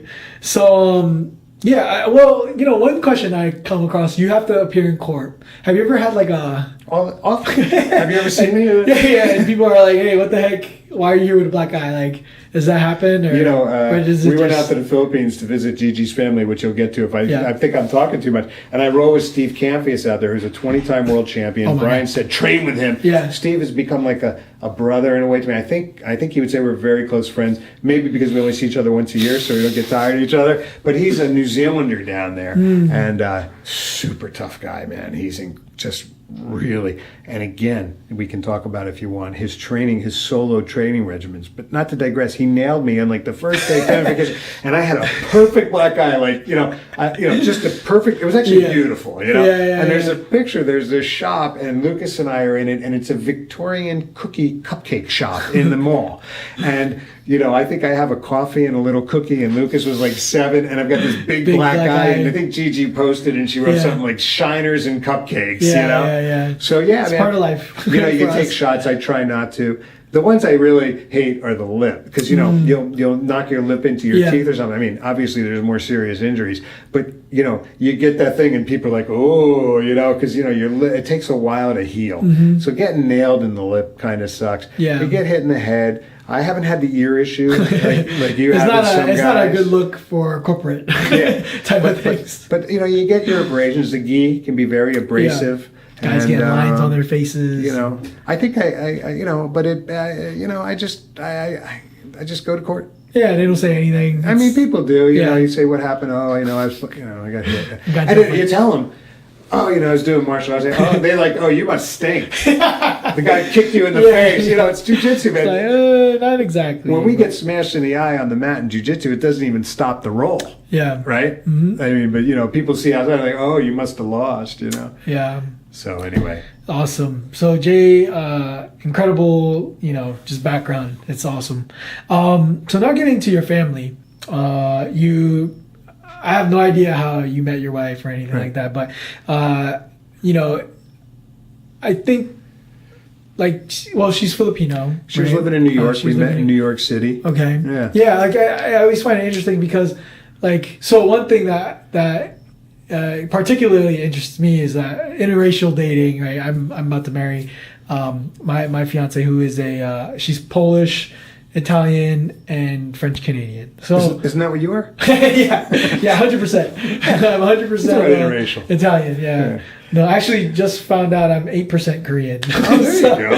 Yeah. No wonder you're so tough. Yeah. or I'm slightly handsome. Yeah, there you go. You sung an Andy. Yeah.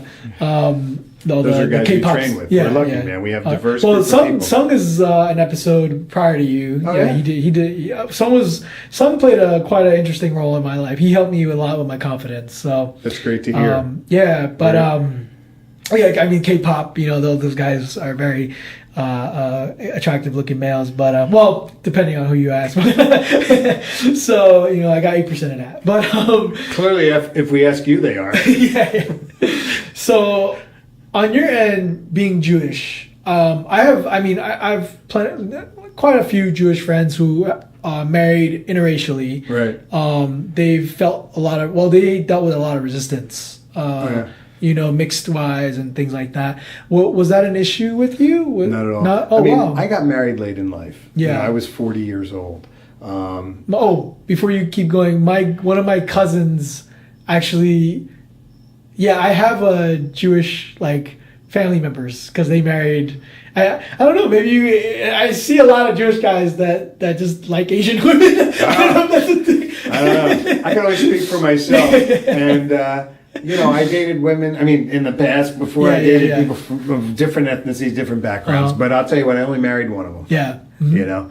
And that was my wife. And I have to say, my mom she had as I said, multiple sclerosis, and she endured some tough times, and I stayed there for her. There were places I may have moved or something like that, but we stayed. My brother and sister too. We stayed in the area, and I supported her the way she deserved to be supported, and she grew. She said to me at one point, shortly before she passed away, "I love the man you've become." And no matter how old you get, man, when you hear something that I love the man you've become, that stuck with me. And when the reason why I didn't feel a lot of tension and stress was I was my own man. She knew my dad died when I was 17. I was 40 years old. I had my own way in the world, and would she have wanted me to marry a Jewish girl and continue a Jewish custom? Of course. And Gigi's mom said to me, we're really happy, and the fact that you're Jewish, it's nice she married a Jewish boy. Of course, I would have preferred if she married a Filipino Christian. That's what she said, and it was totally cool because of course it's true.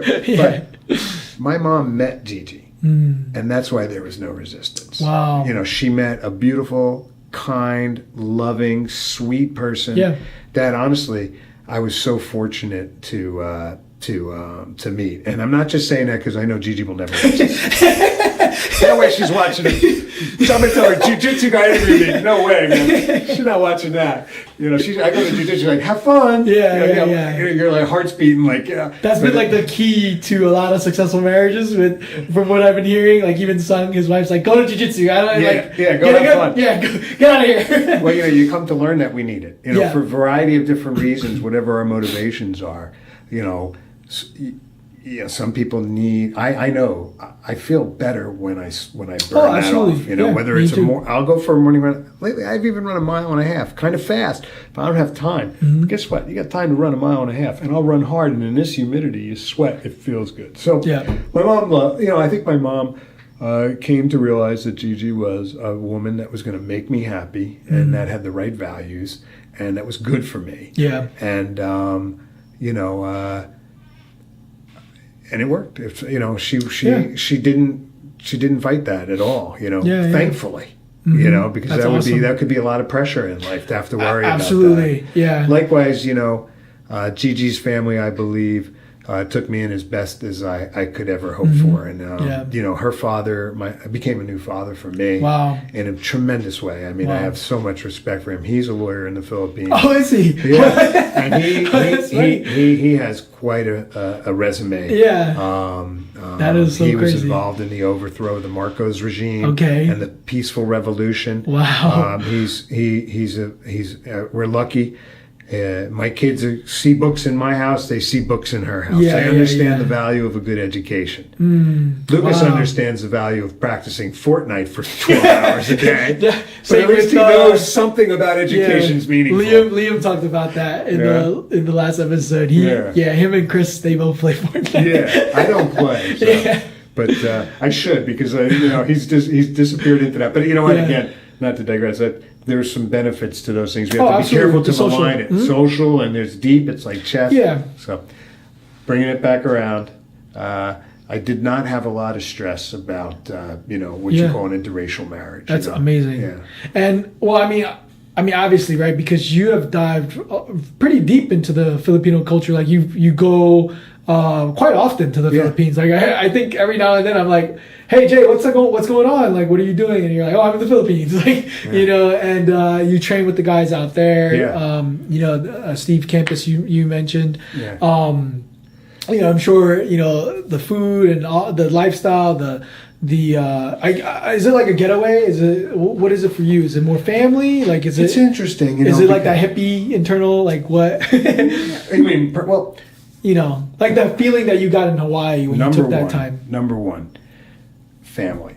The Filipinos, and again, you can't speak generally. But if you're going to generalize, and I think most people agree with this, that no Filipinos, and a lot of cultures. Well, Asian in general, it's such a deep thing to be together. And even as the kids get older, 20, 25, you come home on Sunday, you all go out to the mall, to a restaurant together. And the mall there is different. There's a church in the mall. It's open air outside. Oh, wow. Okay. The mall, I mean, let's face it, it's air conditioning, and there's area where kids can play. There's Gotcha. restaurants, there's shopping, there's supermarkets in the mall too, So the mall is really, it's a sort of a, not a country club, but it's a town center, if you will. You see people that, so what I like to say is too, and also with my lifestyle, like I'll go out, I have a house out in Jim Thorpe, I go up north, I spend a lot of time in the woods. I don't call it vacation, it's a lifestyle. It's a lifestyle, And also, I don't want to just call going to her family vacation, because it almost seems to demean it in a way. We're not, it's our life. Yeah. And I wish she could be there more. She has a very close family, and things are happening. People are growing up. Life is going on, and she's not there. And I feel that. And my wife never really talked about it, never complained about it. But I know it has to weigh heavy on her a little bit. Of course. To be away from a loving family that you get along with. So what I did was, I with my wife, we're going, and even Filipinos, wow, you go every year. Sometimes you go twice a year. Is it expensive? Yeah. But guess what? I mean, and, it's worth it. Yeah, her dad will help us out too sometimes, or her dad's very generous. But the point is that we make time because that's what's important. Yeah. The toughest part for me is the time change, especially as I get older. It's a 12, 13-hour time change. That's crazy. I get my butt kicked when I go to jiu-jitsu, being the old guy, and these guys are tough. But the family, number one, it's we go over there. My kids have grown up there. They understand their Filipino family. Oh, that's awesome. Deeply. Yeah. We have a wonderful time. I go for a run in her neighborhood. She's got a nice little neighborhood, narrow streets. I'll go for a 3-mile run. It's hot, and then come back and have papaya, mango, guava, some coconut juice, some coconut milk. As fresh as can be. And then I found this school, and Steve Campus took me in. His team. Fabricio Campus in martial arts. He's associated with Fabricio down in Brazil. Yeah. The guys there, I could run off a list of names. They're younger, obviously, and they're getting better. Yeah. They're really, really good. But, I've had a lot of roles with them, and they've accepted me in. I've put a lot of sweat on their mats, and I've gone out to maybe, I don't know, almost 100 lunches with Steve after class. Or I've gone in his van to go to the store to pick up the Gatorade and stuff. For I like driving around. I get to go to his hardware shop or this or that. So when I'm there, I'm very, very fortunate to have that experience. I'll do private lessons with him, all with Brian's blessings. Brian, I'm going to train in another school. Do it. And so it's great. But most important, number one, it's our life. It's vacation. I don't know if it's vacation. And by the way, when I get there, I have a computer. You're still okay. I pick up a 732 line. It's like $20 for a month or so. I forget, but there's ways. So it's a 12-hour time change. So I get up at 3 a.m. there, which is easy because I'm up anyway for the beginning. It only gets a little hard near the end, but it's usually Christmas time anyway. So there's not that much going on with law. Yeah.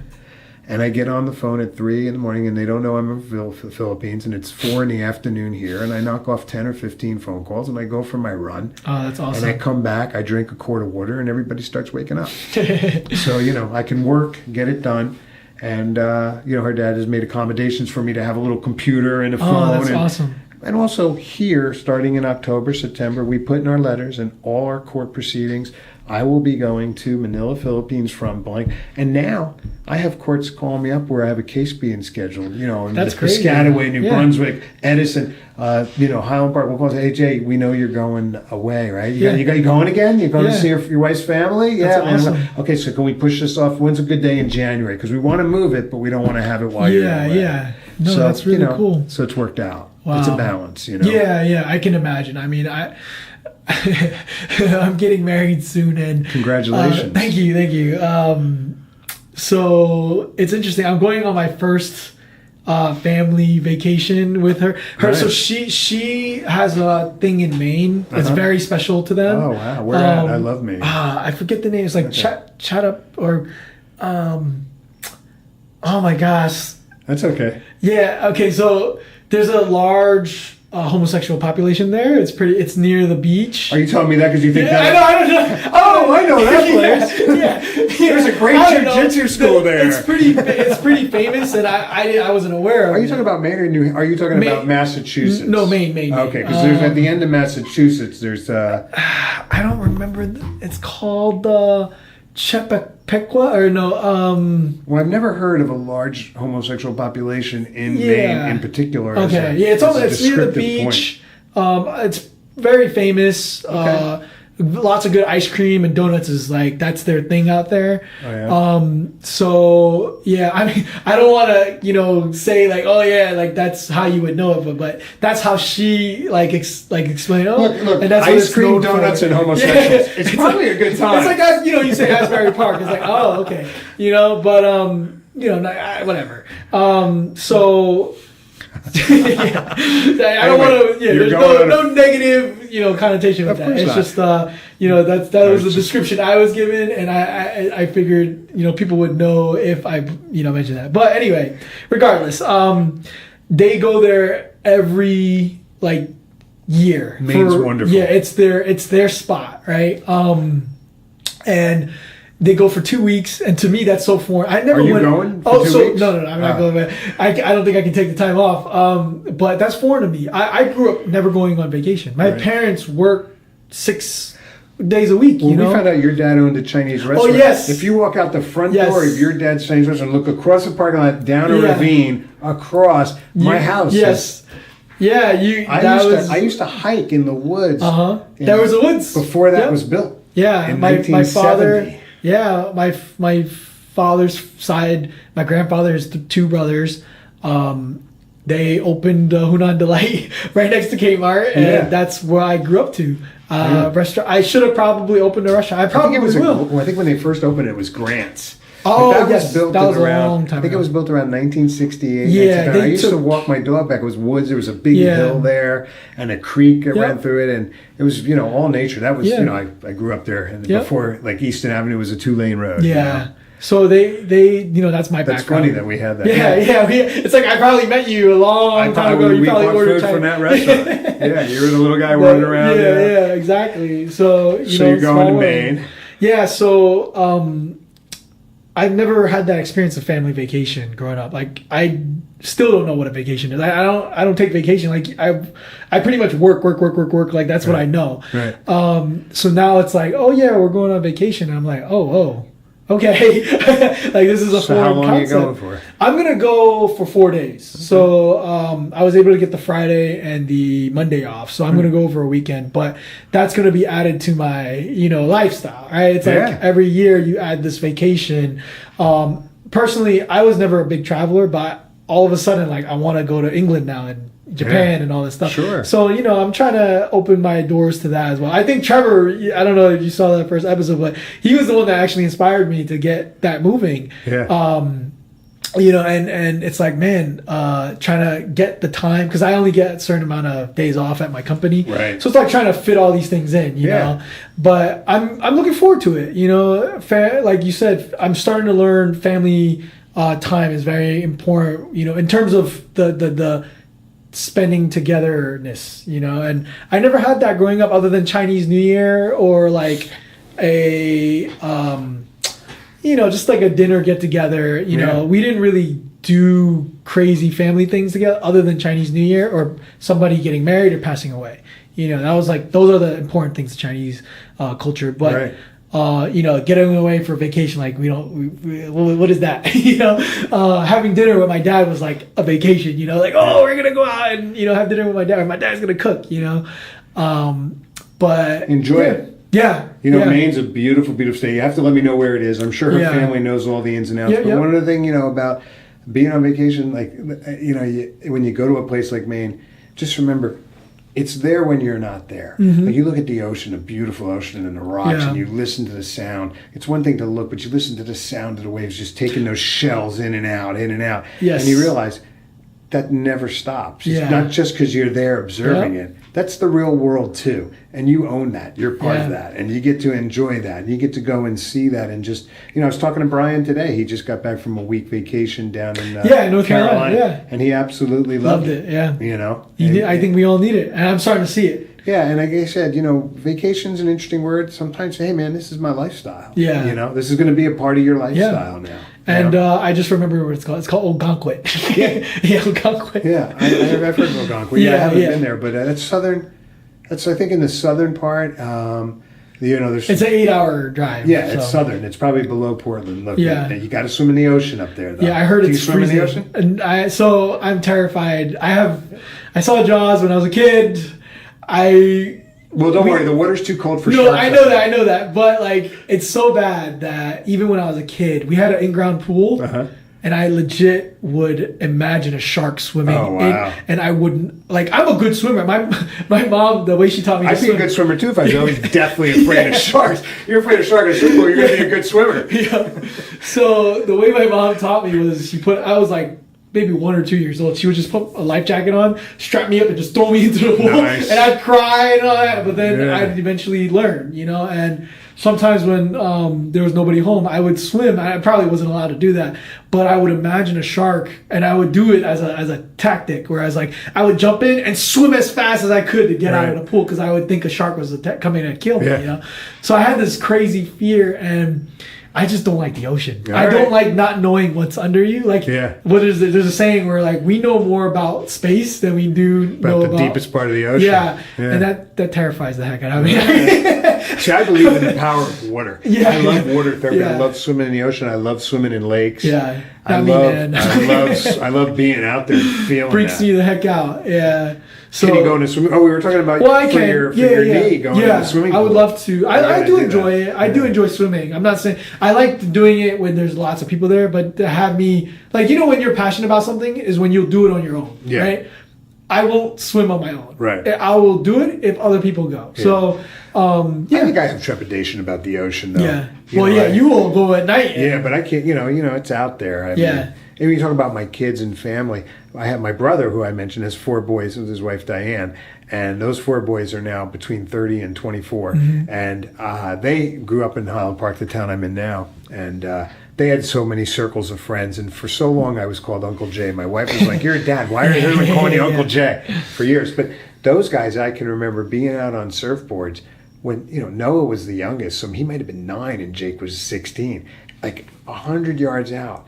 And, you know, I looked at my brother and his wife, and not that they were doing anything wrong at all, but, you know, you got to let it. When I think about Lucas and Layla and letting them go, Layla loves to body surf, but, you know, when you talk about having kids and letting them go and letting them do their own thing, there's another metaphor. They're out there. You're not helping them. They're out there. They're experiencing it. You know, so I feel that a little, like swimming 50, 60 yards out and trying to swim away. That's not your world. I probably have a heart attack. But with the water, I want to say the pool. It's not just about crawl stroke or swimming. When we talked about kung fu before, you know, going in water. If you have a mild knee injury, we don't know how bad it is, but or any mine's injury, pretty crazy. Any injury, but like throwing light kicks, the resistance of the water, I found it to be phenomenal. Oh, absolutely. JSP just did a podcast with Joe Rogan, and he talked about his training now. The Russians have developed this tool where it creates a tremendous amount of resistance as you're moving, and that's what he does now. He does gymnastics and he does this water resistance training. I've been doing it for a long time. I mean, it's, you know, I try to do it. it really helps because the water. If you'd be surprised, you have a knee injury, and the water it puts pressure. I mean, think about a gallon of water. Imagine a pool. Yeah. There's a lot of weight and resistance, but yet it helps. You're floating, so there's not the bad kind of impact. And moving in water can be really beneficial. Yeah, it's one of the modalities for health, man. Yeah, I'm gonna have to set up some time where I got a thing I've been doing. It's called martial arts solutions. Yeah, and I try to take from karate, kung fu. Oh yeah, and jiu-jitsu. I'm learning that now. Certain movements that can benefit people.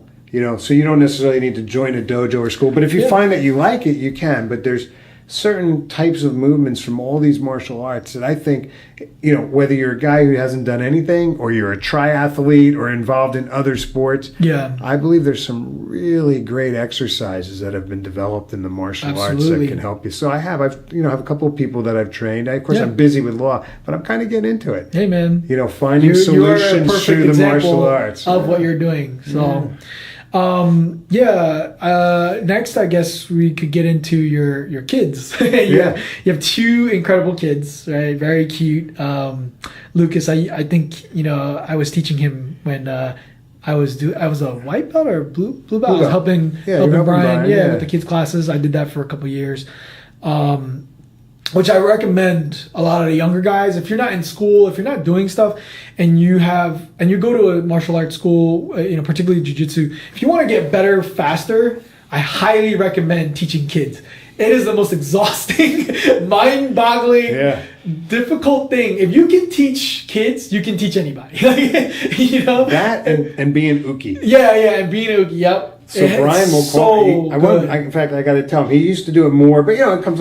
But I keep a gi in my car. My office is down the road from him, and uki is when Brian is giving a private lesson. Yeah, uki is you're being a dummy. So he can have me, and if he's giving me a private lesson, instead of him rolling me, he can use it. Now you're getting a free lesson. Yep, exactly. Hop on it, you younger guys who don't have jobs or whatever. If you're looking for something to do, assist. Help out at the school. Don't ask for any money. Just do it and help out, and you will gain so many benefits. And you earn a lot of trust from your coach. But the kids are awesome, man. Yeah. Kids are always amazing. It's one of the sweetest feelings in life, especially like when with Liam, because he's killing the competition scene. It's like when I taught him moves, and then he uses it at a tournament, and he uses it in the exact way I show him. It's wonderful. One of the greatest feelings. I can't explain it. Yeah. But I highly recommend it. So. Remember Lucas? Brian let Lucas in. Lucas was younger than everyone. And he was small. little. Remember how he would start? He would jump up and down. Like a little karate kid. Jump up and down. Yeah, he's such a cute kid, man. But you have a regimen with them. You let them be their own. You're trying to develop them a certain way. I see like the way you guys raise your kids at the gym. It's so interesting. Like it's not what I usually see. With my friends that are not like around the martial arts and stuff like that. Like I don't know what it is. It's like martial arts opens your eyes to things that you don't normally see in life, right? And you guys use these philosophies that you've gained on your own kids, and you see these tremendous benefits. What I guess if you could just give one thing, right, to people out there, what is something that you've learned from your martial arts or whatever that you've instilled in your kids that have benefited them and your family? Well, it's a good question. I think that whatever it is I've learned from martial arts, there are obviously people who do different things, different sport, different activity, different life habits that impart wonderful lessons to their kids. I just know, as you're asking me, in my experience, how does martial arts help? And again, we went back to repetition. Like just today, I was talking to Lucas. He's a good little soccer player. Without getting into how he can improve, how he can. I mean, he's always had a great IQ for soccer. Mm-hmm. I could talk about his soccer for a while. I never played an organized game of soccer in my life, and I got recruited by our town to be a coach. I was a soccer coach my 4 brothers. I'm finally done, and I really enjoyed it. I really enjoyed working with the kids. And the problem is, me, right? I don't know soccer, but what do I know? I had, how many burpees should I have them do? No burpees. No, but I had them run. I tried to teach kids with what I know from the martial arts that. Like there was one kid in particular I know that kind of thought of himself as the big slow kid. And I said, look, you're 10 years old. you don't have to define yourself as the big slow kid. Wow. What you got to do is run. Yeah. Do some sprints. And he started to realize I'm kind of, and guess what? He got quick. And I'm not saying it's from me, it's from his dad and his mom too. Yeah. But one example with Lucas, with the martial arts, I bought him a nice rebounder. Beautiful little thing. It really works well. Rebound? It's a net, and it's attached to his post, and it's stable. And you kick the ball in it, and there's two sides. One side of the ball comes back, and you can practice trapping the ball or catching with your chest or shoulder and controlling the ball. The other side's lower, so you can just go. It feeds you back and forth, and you develop the touch. And Lucas hasn't been using it as much now.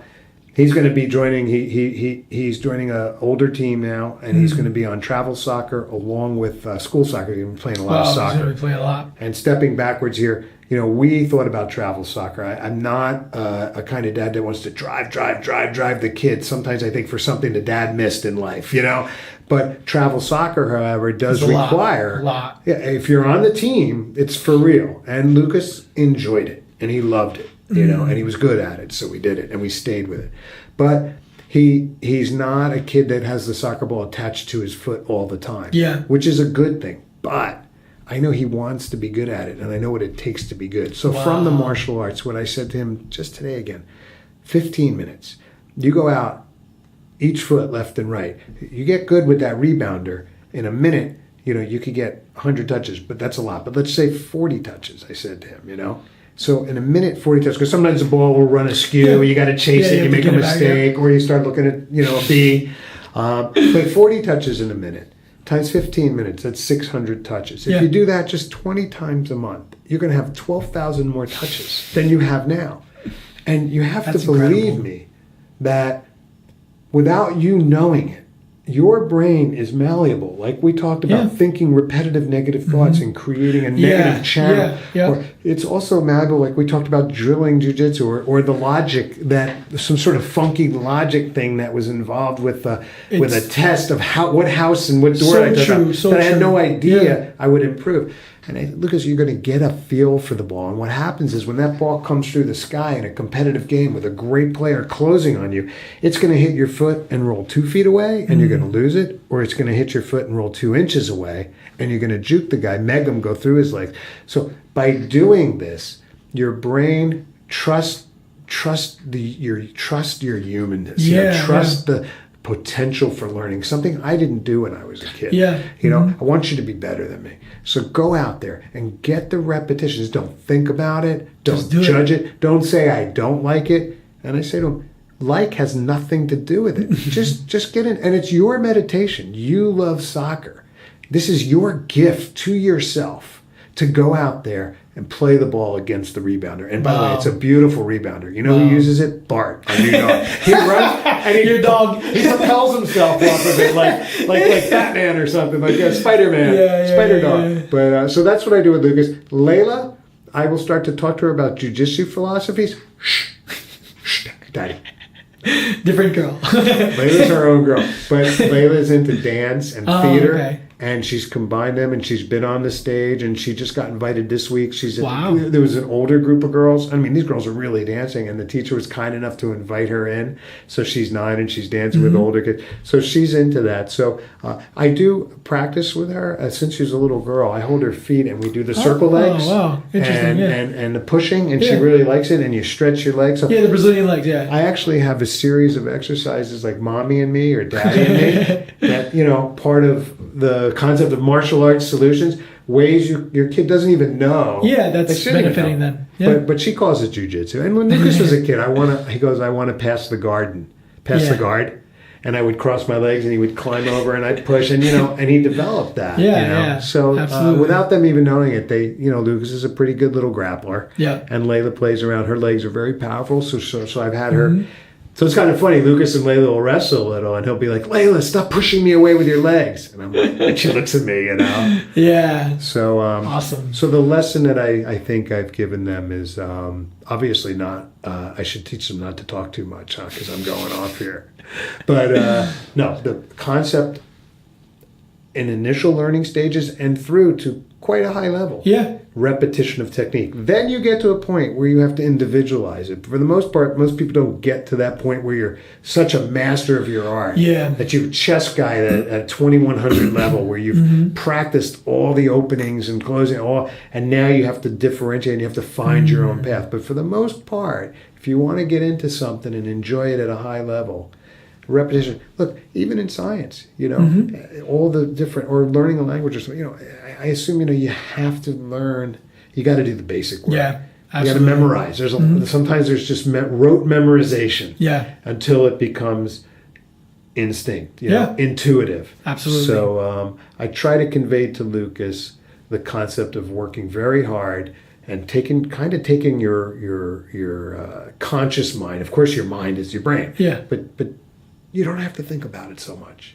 You got to be out there. Yep. You got to be touching the ball. You got to be touching the mat. You got to be on the field. Yeah. And that's what I try to do. That's awesome, Jay. To support him in what he wants to do. Yeah.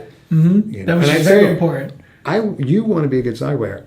I want you to be there. This is what I'm. But I said 15 minutes. I didn't say 2 hours. I want 2 hours. But Yeah. But just the concept. And actually 5 minutes. Yeah. And that goes for anyone and anything you're doing. Just if you put in that extra time. You know? Hey man, start with the kids early on that, right? Yeah. Make them masters before. Make them better than I was because I didn't always know these lessons. Well, yeah, neither did I. I mean, I'm like, man, if I just did this when I was there. I do it with law too. I mean, as much as we talk about vacation, whatever lifestyle, I sit down with a new file. I get a video. And you go. I get body worn cameras of police officers. There could be 3 officers. Wow.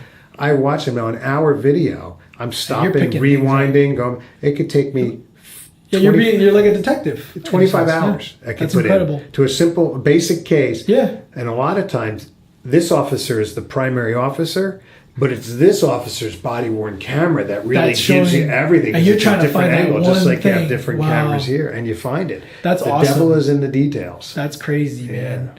Yeah, everything you've said has actually got some gears going in my head, and I'm like, man. With those videos, Simon, really, seriously, I'll watch them early on, and I really believe, and I don't want to get too funky here, but I believe when I go to court and I've watched every angle, every video, and I know this, and I just think there's a sense, like I just was in court with the prosecutor on a serious case, and I believe my client is innocent of some of the stuff, some of the more serious stuff, and I believe, he has a problem with, and the prosecutor is a sort of high-level prosecutor, and I believe she could tell. I just believe that you come in, you're kind, you're courteous, and you're prepared. Yeah. And and also confidence. You're also credible. Like I watch these, and you don't malign them. They're busy. You don't. Oh, you didn't watch them. I did. Yeah. But if you have the right, if you're how do you put it? If you're trustworthy, there's some issues I can talk about. There's some I got to save for trial, and everybody laughs. But there are a couple of things here I'd like you to consider. I said to her, just look at the beginning of that video again, and what I saw was, and the conference ended with a fantastic offer for my client that I only hope can get better. Yeah. But it, by watching that, and again, did I want to sit there at my computer? Well, actually, I did. It's my job. But you make the decision you're going to do this. There's not a like or a don't like. Yeah. There's a sit down and put the time in. Watch very carefully. I'm looking at you like I'm watching my computer. The DVDs are there. Everything's there. You put the time in and you watch it over and over and over again. And I take notes and then, I have the notes typed up or I'll type them up and then watch it again and you add to it and you change it. And wait a second, and something. And just like how I knew what magic door Ben shouldn't have walked in, somehow, all of a sudden you watch it the 4th time and you go back and you pull the other one and you're like, wow, there it is. Yep. Right in front of our face. Yeah. As you were talking, it actually reminded me of something. And maybe, for the single guys that are listening, we talked about the brain being malleable, right? And then you said about the negative, we can channel our brain to become negative, positive. To some extent. To some extent, yeah. Sometimes there's a disease. Oh, yeah. But, in certain cases, like for myself, right, I struggled with depression for a very long time. And then when I got myself a little bit out of that depression, which my faith helped me, the fighting and the martial arts helped me, I had this huge problem with my confidence, though.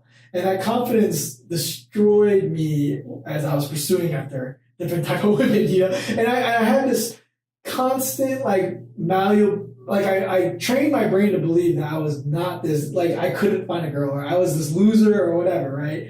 And it's so true about the brain. If you can train yourself to think differently, and then every day, like a repetition, I am going to talk to a random woman today and just tell her hey, how are you? And just, that's it, you know? And the brain is like a muscle. You keep training that confidence. And eventually, like I'm not even thinking about it. I'm having conversations with people I don't know, you know, and I'm like, whoa.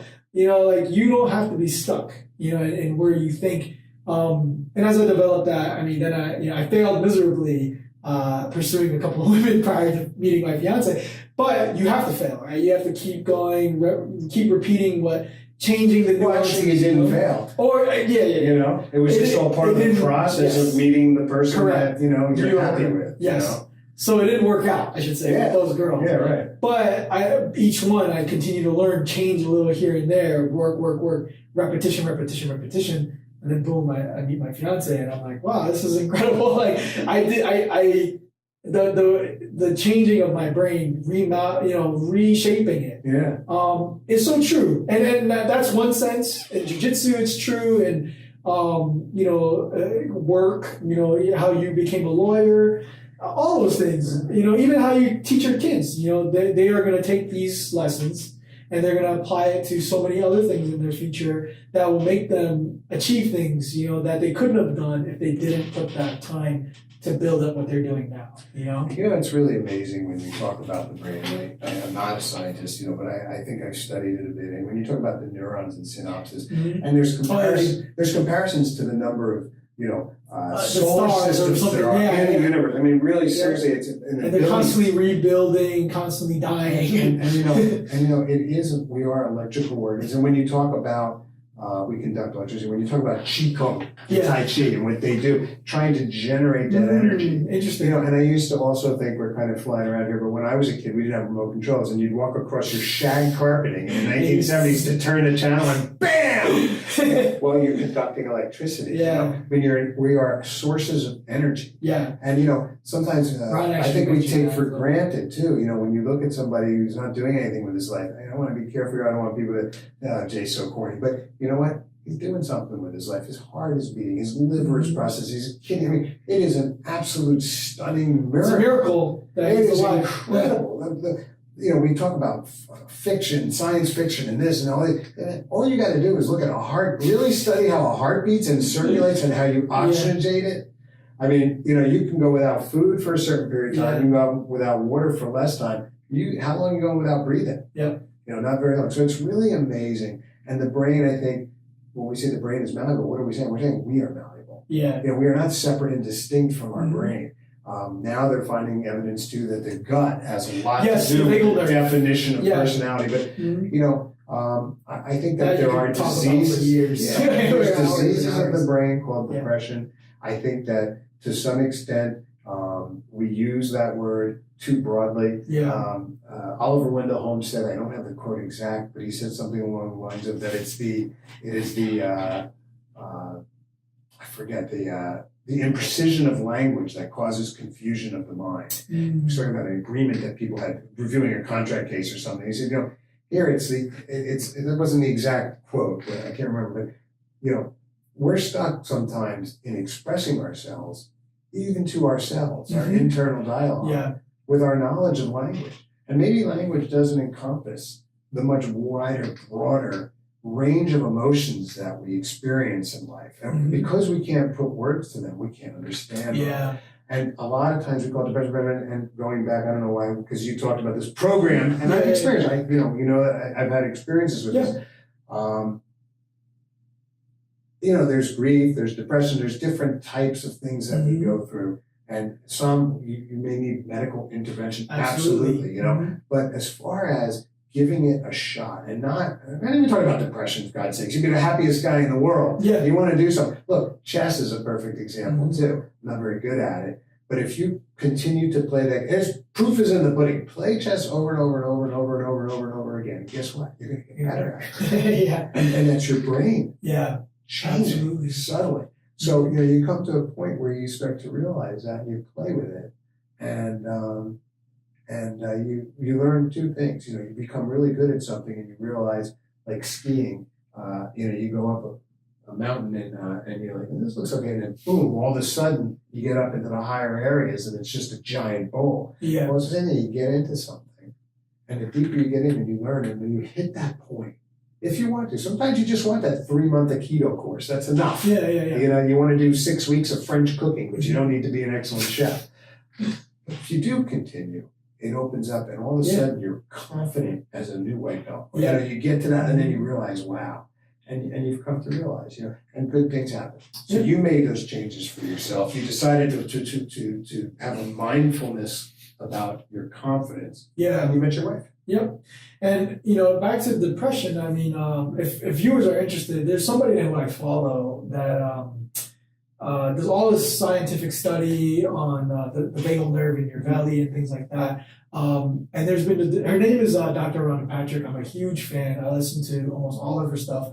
But they just recently found some connection to depression with inflammation in your gut. And that usually comes from eating processed sugars, right? And so they found that there might be a connection to your brain not being able to process certain things because of this inflammation.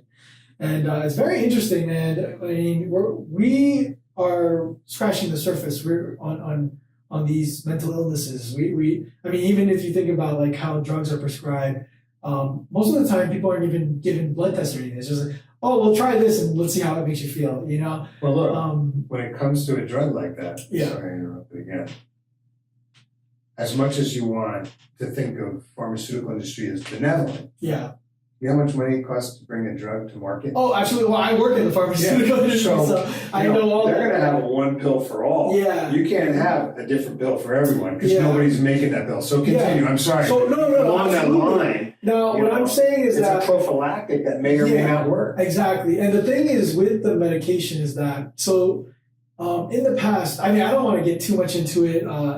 If people are interested, they just look up Dr. Rhonda Patrick and, you know, listen to her stuff. But there were studies done in the 60s or 70s, I believe, where the pool of people they did these depression and giving them drugs for the clinical trials for the drugs that we're using today were people who were clinically depressed, like actually hospitalized for depression. Sure is. As the 80s came around, the studies changed, and they started. It was anybody who felt depressed, that you didn't have to be hospitalized.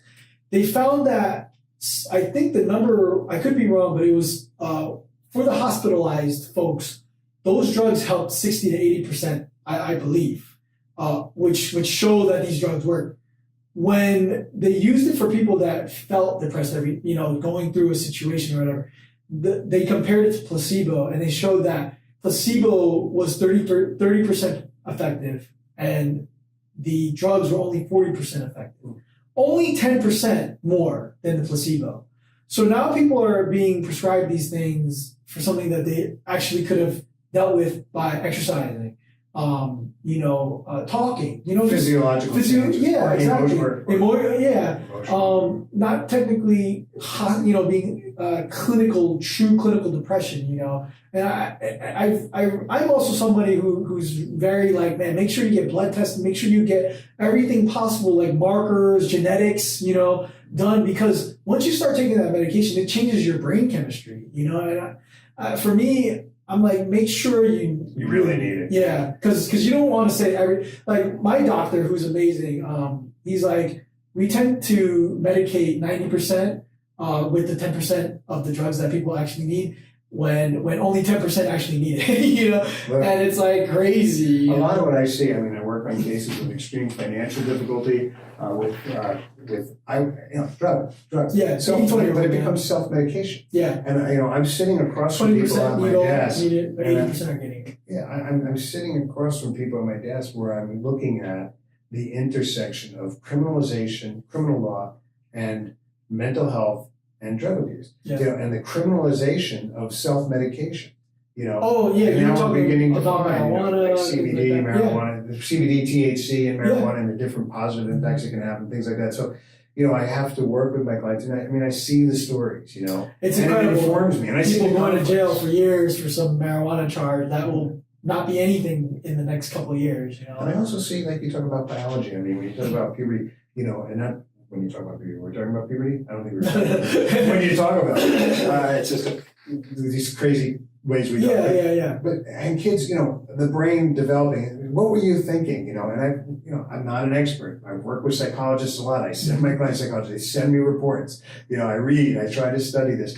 And 2021, 22, the prefrontal cortex isn't completely developed yet. And the answer is he wasn't thinking. He was operating. I mean, that's why we can send kids to war, but we don't let them drink. Because they have a different ability to assess risks. Correct. So sometimes parents will say, what was my kid thinking? Well, he wasn't thinking. Well, that's his problem. That's not his problem. He's actually perfectly normal. He just hope he makes it through this time okay. And how do we? And how, for me as a counselor, see, I like to think a lawyer is the black and white on the book and the DVDs I was talking about, and then being a counselor, as much as I have the right to give anybody advice on how to live a better life, I should try to follow that myself. And so I'm very careful of that. And I know that I can be brash at times. I know that I'm misunderstood, or I feel misunderstood. I shouldn't say I am misunderstood. I might be misunderstanding the impression I'm giving other people. Unfortunately, we want our inner self to correspond with our outer self as much as possible. But you come to understand that there's certain ways I find that I have to talk to young offenders, 17, 18, 19, 20. I don't want to paraphrase because it's hard, because it depends on who's sitting in front of you. But you have to be cognizant of the fact that it truly is, a lot of times, there are biological things going on. And a lot of people might say, here you are giving a guy an excuse, and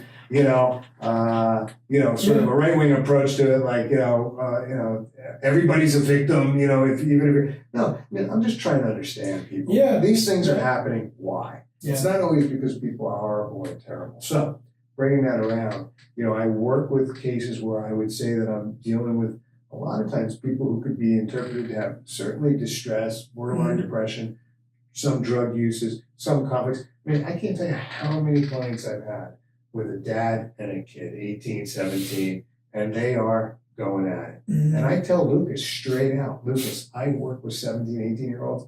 You need to understand at 12 years old, there's only one way this is going to work. This is tough. And I'll say to them sometimes, if you and I both are arguing about something where there can be no negotiation because I'm the dad, you got to give me that, man. And I'll try to say it to him like a friend, because if you don't give it to me later, then we're really going to fight. So there has to be, an understanding as best you can that, you get your input sometimes. You get your decisions sometimes. Sometimes you don't.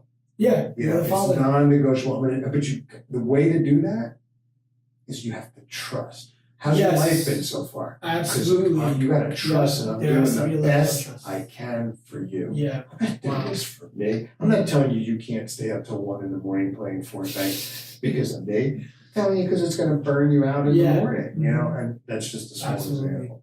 Sorry, bringing it back around. So there's the brain. It's tremendously complex. And I think we live in a society now too. You were talking to me before this about, like, I'm a little older, and I didn't have Twitter. We didn't tweet. We didn't even, if you wanted to talk to me, I have an expression, I should have bought you a beer at the bar. Or I should have bought you a beer at the bar. Because you'd sit and talk. You want to talk to me, buy you a beer at the bar. Now we're expected to convey very complex and intense emotions, or even extremely important political matters. In a tweet. I mean, that just degrades everything we're talking about the power of the mind, to think carefully, to calculate. Clearly I wasn't tweeting today. There's nobody, everybody's asleep by now. So what you're saying is absolutely true, that there's an opportunity to try. Also, I send people to psychologists that would never go to psychologists. I mean, I've sent, I've recommended it. I say, it's for you. It's going to help you. I've done it. It's changed my life, man. But it also gives me fuel for a court. If you're going to go to court, if you're going to get off, the judge is going to say, I want mandatory counseling. Go in before with it. Some prosecutors say to me, a high-level prosecutor, he just got counseling because of this. And I looked at him and he was like, that was his point. Like, he's just trying to get a deal. So he went to a psychiatrist because he knew it would look good. And I looked at the judge, he's facing time in jail. I told him going to a psychologist to help. You bet he went because of this. He realized that he was making the wrong decisions. And he went because of this. But guess what? It's helping him. If that's a bad thing, then we can't win here. Absolutely. But somebody can help you. People can look from the outside, and they've seen 2,000 people, and you think it's hopeless, or you think that you're not going to get any help. But a good psychiatrist that you can relate to, they see patterns that you don't see. Absolutely. Because you're only one guy. Yeah. They're the black belts in the mind. You're only one girl, They've seen lots and lots and lots of girls. And they can give you some advice, and they can tweak sometimes. So part of your effort and your projects, is to include that sometimes. Yep. Absolutely.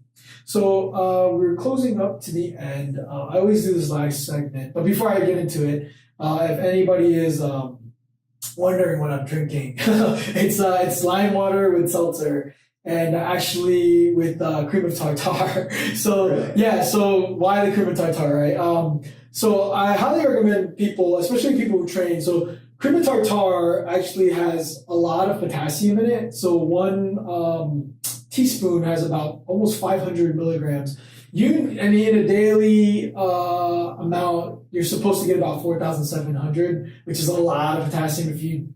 That's a lot of potatoes and bananas. Like, it's not easy to get that amount. So I try to add this to my water. I did want to mention a lot of people don't realize how important these vitamins and stuff are. But in the American diet, our salt content is so high, and none of us get enough potassium. When you think about some of the leading cause of death is heart disease, and you kind of, you need to balance, the potassium balances the salt, so, and not just that, but we need it for training, just keeping you working properly, man. I know a lot of people cramp up after training.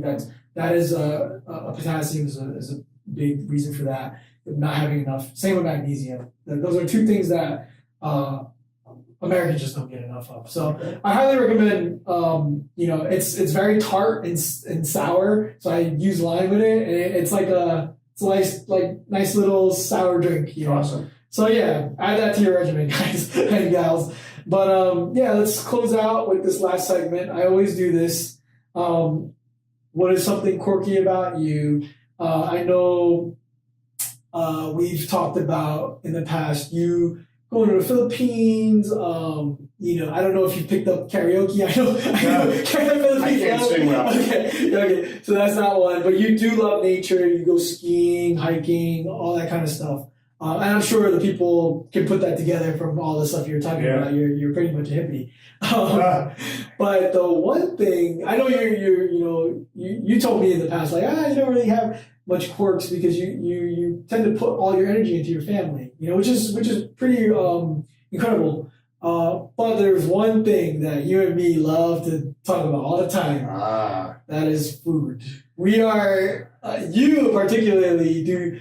You grew up in Franklin. You probably tasted almost everything there. I was a foodie. Yeah. I remember years ago, my friends would go away. They'd call Jay, and I'd be like, "Oh, you got to get a cheesesteak out of there." So XYZ. Actually, I just told someone to go there. If you're in Acadia National Park, it's a phenomenal Mexican restaurant. The woman travels to Mexico for 6 months out of the year. Wow. Picks up these recipes. She's very quirky, beautiful moles and stuff like that. A nice setting in Acadia National Park. XYZ, cool place. But I've enjoyed food. I've had to change a little, although I haven't been changing that much. Yeah, you have diverticulitis, correct? I do. Yeah. So, they're not sure why that happens or how it happens, but, your tubes wear out. Yeah. Look, I just got a tire change today. It didn't last 56 years. So, unfortunately, these things happen. Somebody else hits their elbow, somebody else hits their shoulder. That segues back to something, although I know we're closing up, but your first show with your buddy from England. Oh, yeah. It was real funny because he said, "Do you have any injuries?" And he's a professional martial artist, right? And he said, "No, I haven't." And then he goes on. He's like, "But, I broke my back. I had surgery." He's like, "No, I haven't had any injuries." And, so the injuries we take, when we talked about this from from jiu-jitsu. Yeah. It happens, and the diverticulitis is something that, you know, was stress. I don't think it was stress from martial arts. They're not really sure how it happened. I've had a couple of bouts. You're supposed to get surgery. You get a section removed. They seal you up. I've tried to avoid that. I have a friend that, I don't want to mention his name, but he's very open about it. And I'm fortunate because he's about my age. He trains in jiu-jitsu, and he had that surgery. Wow. And the surgery worked for him. So I know, you know, I have somebody very close with similar lifestyle, and he's been very open with me and kind, and also a little frustrated, I think. You get the surgery already. But, you know, surgery is big. But I try to work with it. So it's changed. We talk about food. I can't eat a whole pizza anymore. Also, you know what? I've cut back. I think more quality than quantity. You know, I think a big thing is I think that one of the big problems with health is just overconsumption. Yes, especially here we eat. I've changed much. That as well. Yeah, big time. Like I love Indian food, but I want to go to the buffet because you get pregnant. I've done to eat 3 plates of food this big. And it's just you really don't need it. Yeah. You only need about maybe half this glass of food. So now I like to think that if I ate a meal, could I go for, you know, a nice 2.5, 3 mile jog? I mean, I ate a meal, so you can't go run a marathon. But yeah, I'd like to think that I could eat and within an hour train. But I still have that tactile thing where you want to, you know, eat some ribs, you know. Hey man, I think it's in us. Like we love our cheat days. But I love food. We've eaten it. We tried. We went over to that Mexican place in New Brunswick recently. You introduced me to carne asada fries with the mole sauce that you put together yourself. And the owner was like, "Wow, that's a great idea." Yeah, that was something. And I like a lot of different kinds of food. Of course, in the Philippines. Tamales. Yeah. I think you were the person that. Were the one that like really got me into it because I was like, what the? I never had a tamale. Oh really? Yeah, I didn't even know what it was. And then we're lucky in New Brunswick. There's a few places that make where they wrap them in the corn leaf. Yes. And they're $1.50. Oh my gosh, the chili con carne. Oh my goodness, there's a chicken mole, the mole sauce. And, that's like the Mexican food that most people don't know about. That eat like, you know, Mexican where like the burritos and the tacos. Well, it comes from different areas. Yeah. Mm-hmm. But that's like oh man. Yeah, Gabby's. And then there's a range of Chinese food. Gabby's on Livingston. Wonderful. There's a new place I discovered that people have been talking about is Fusion in North Brunswick. Okay. Yeah, we have to hit that up because I've been hearing lots of good things about them. We have Chef Tan in Highland Park now, which has really good, authentic, wonderful food. And then in New Brunswick, you have a long time, 40-something years, Mei. Now, my family's competing in the restaurant. I don't know how they get so much rice, fried rice, into the container. Yeah. It's like you pour that out, and Mei is just a special kind of, you know, they're in a black neighborhood. They've been in African American neighborhood for years, and people want good value for their buck. Hey, listen. And they make some fantastic food there. Man, everybody loves it. It's on point, yeah. Mei's is a well-known spot. We got to bring the boys there. Yeah. I actually went there in high school, and I remember their food was good. It's just I felt like I was cheating on my family. I felt like I'm cheating on my family eating at this place. But that's I think in Franklin, Mei's is an institution. It's a very well-known spot. Food is good. I enjoy it. I've been eating. My dad was in the restaurant industry, so that's what kind of exposed me to it. I didn't know that. Yeah, I grew up in the restaurant industry, and you know, when Thai first started coming around, there were people like, "What's that Thai food?" Same with sushi. And I was eating it, man. You know, so I like trying different foods, and I like understanding them a little bit. I mean, I'm no expert, but understanding the cultural evolution of different. Yeah, types of food is getting so crazy now. It's like evolving like jiu-jitsu is, right? It's like no leg lock game in the past, and now it's like all this crazy 100-hole stuff. They're doing the same with food. It's like, man, who knew you could have done this and this and this and this? Andy, Jeff, Sung, and I guess somewhat of the older guys, went out with our wives to a Korean restaurant. Andy and one of their other friends. Kimchi Hana. Yes, that's Sung's spot. But it was nice for the jiu-jitsu guys to get together, go out. You guys are called the older folks, you guys are what, the silver wolves or silver foxes? The gray tigers? The gray tigers, yeah.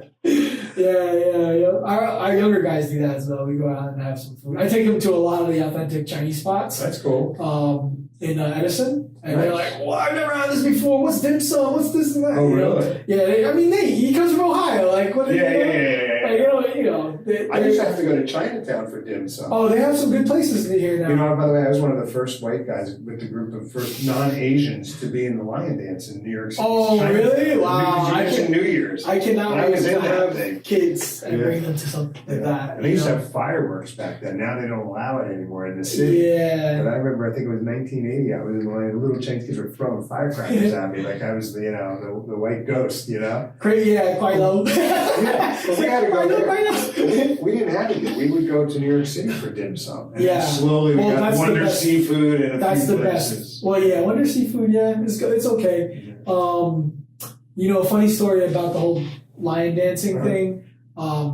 Back in the day, it was connected to a lot of the mafia stuff. Yeah. It's like you for protection. The red envelope. The red envelope. Yeah, lucky money. Yeah. Not lucky money. No, that was protection. Yeah. It was very interesting. My dad grew up around that. My grandfather had friends, all that. My uncle, his name is Uncle Muffin. he was in a triad sect. Triad. Yeah. What happened? I got pretty decent income through, and then I was invited to do this, and all of a sudden I'm looking around, and it's cold. It's Chinese New Year, and I was looking around like, whoa, there's some interesting, and I realized I was sort of like, getting involved with somebody that didn't want to get involved with. I don't have an uncle. I don't have I can't talk about it. So that doesn't go on. But I mean, it's all disbanded now. I think it's a different. We're in a different age now. Chinatown's different. Everything's different. It was about the food. The food is, just authentic stuff is on a different level. And you got it. Like, that's what I love about this area. I've mentioned this a couple times. It's like, where can you go? And anywhere that I don't know too many places in the country, and I've traveled all over where I'm saying, like, there's, when you go to New York, you want Chinese food, you have to go to Chinatown, right? You want to go, or California, you have to go to the town, K-Town, Korean food. To some extent, New York is becoming more. But in central New Jersey, right? Central New Jersey exists, and we've proven this through Chris's podcast and the one before this. Where can you go where legit family-owned places within a 10-mile radius, not even 5-mile radius, where you can drive into one location and there will be an authentic Indian, authentic Korean, authentic Chinese in the same location where we are so lucky. Multicultural. Truly diverse here. And it's if you like the food, you should like the people that make it. Yes. What I mean? To some extent, it should open doors that, we need to respect each other, respect each other's culture. And before you start maligning people for being different or accusing them of being a certain way, first, eat their food. Eat their food, man. You might not like me. Look, I don't need to be simple. There are complex problems in the world, but for the most part, if people ruled with love and not hate, we'll all be a lot better off. Yeah, eat some dim sum and sit down and drink some tea. You'll be fine. Go easy on each other. Yeah, give a break. Love. Break some bread together. Don't be too judgmental. Yeah, and a lot of things too, like we talked about earlier, young guys maligning kung fu. When there's some aspect of kung fu that could possibly really help them. Mm-hmm. The same thing. You shouldn't be so quick to judge something you truly don't understand. Correct. Yeah, absolutely, Jay. That's it. Okay. And thank you so much. This was an awesome episode, and I really appreciate you coming in. So. I appreciate you having me here. It was fun. Man. It's wonderful. Good night. Congratulations on this program you've been running, man. It's cool. Yeah, and if you hopefully we'll see if we get some business out of this, and you can tell me about It's good to see in the way we talk about you taking, looking past just going on that and rolling, and really what we've been talking about today. You opened your eyes to see that there are different people coming through those doors. It's more than just from training, different man. walks of life, and that you chose to either teach them, thank you, because you teach, or learn. And taking a lot of what we experience in life could be mundane. We make life special. Yes. We make moments special. Absolutely. It's up to us to make that decision, Yeah. So. And all you guys have definitely brought so much wisdom and just insight into my life that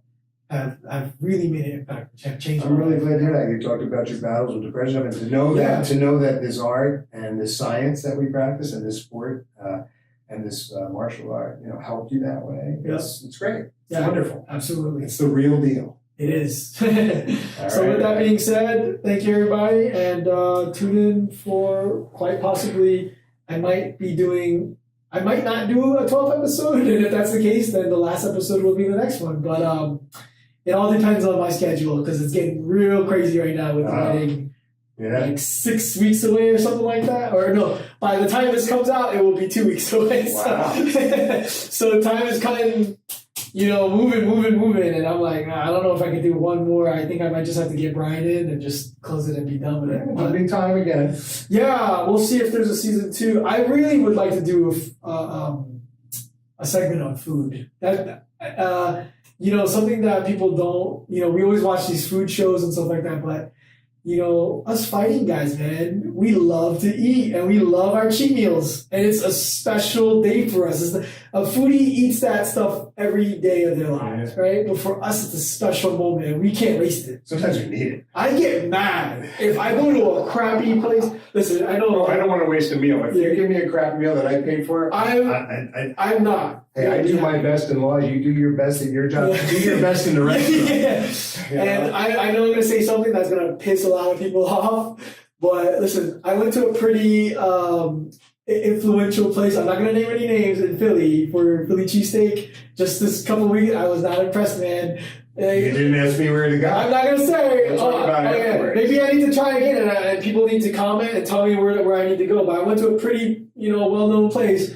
And I was like, bro, I get a better cheesesteak at my Italian deli right there. We'll go off the air. You'll tell me which place. Yeah. I'm going to guess the place. Yeah, okay. But listen, even Anthony Bourdain said the best cheesesteak is in New Jersey. That's right. Cherry Hill. Yeah. He likes place. Camden. Or Camden. Yes. Camden and Cherry Hill. And that's from the man himself. I've eaten at both of them over a time. Can you attest to that? Yeah, they're very good. But I kind of like, when I go for a cheesesteak, my favorite one in Philly, I'm actually getting two. I'm getting the cheesesteak, but I'm getting the roast pork broccoli rub. That's what I heard is the sandwich to get. That's what I heard is what you got to do in Philly. Not the cheesesteak. Like, that's a tourist thing. You get the cheesesteak. Right? You get the cheesesteak, but you get the roast pork, provolone broccoli rub sandwich. And I personally... What's the name of that? It's called the Italian sandwich. It's Tony Luke's down by the stadium. Now, I know a lot of guys in Philly, and they're going to be like, oh, Jay hasn't been too. Oh, okay. But in and out, relatively consistently, and the sort of atmosphere of it, Tony Luke's works. Good news. All right, man. But awesome, man. Okay. Have a good night, brother. You too. Yeah, take care. All done. I probably went a little bit over 2 hours. Let's see. It's probably dead. Yeah, it's dead.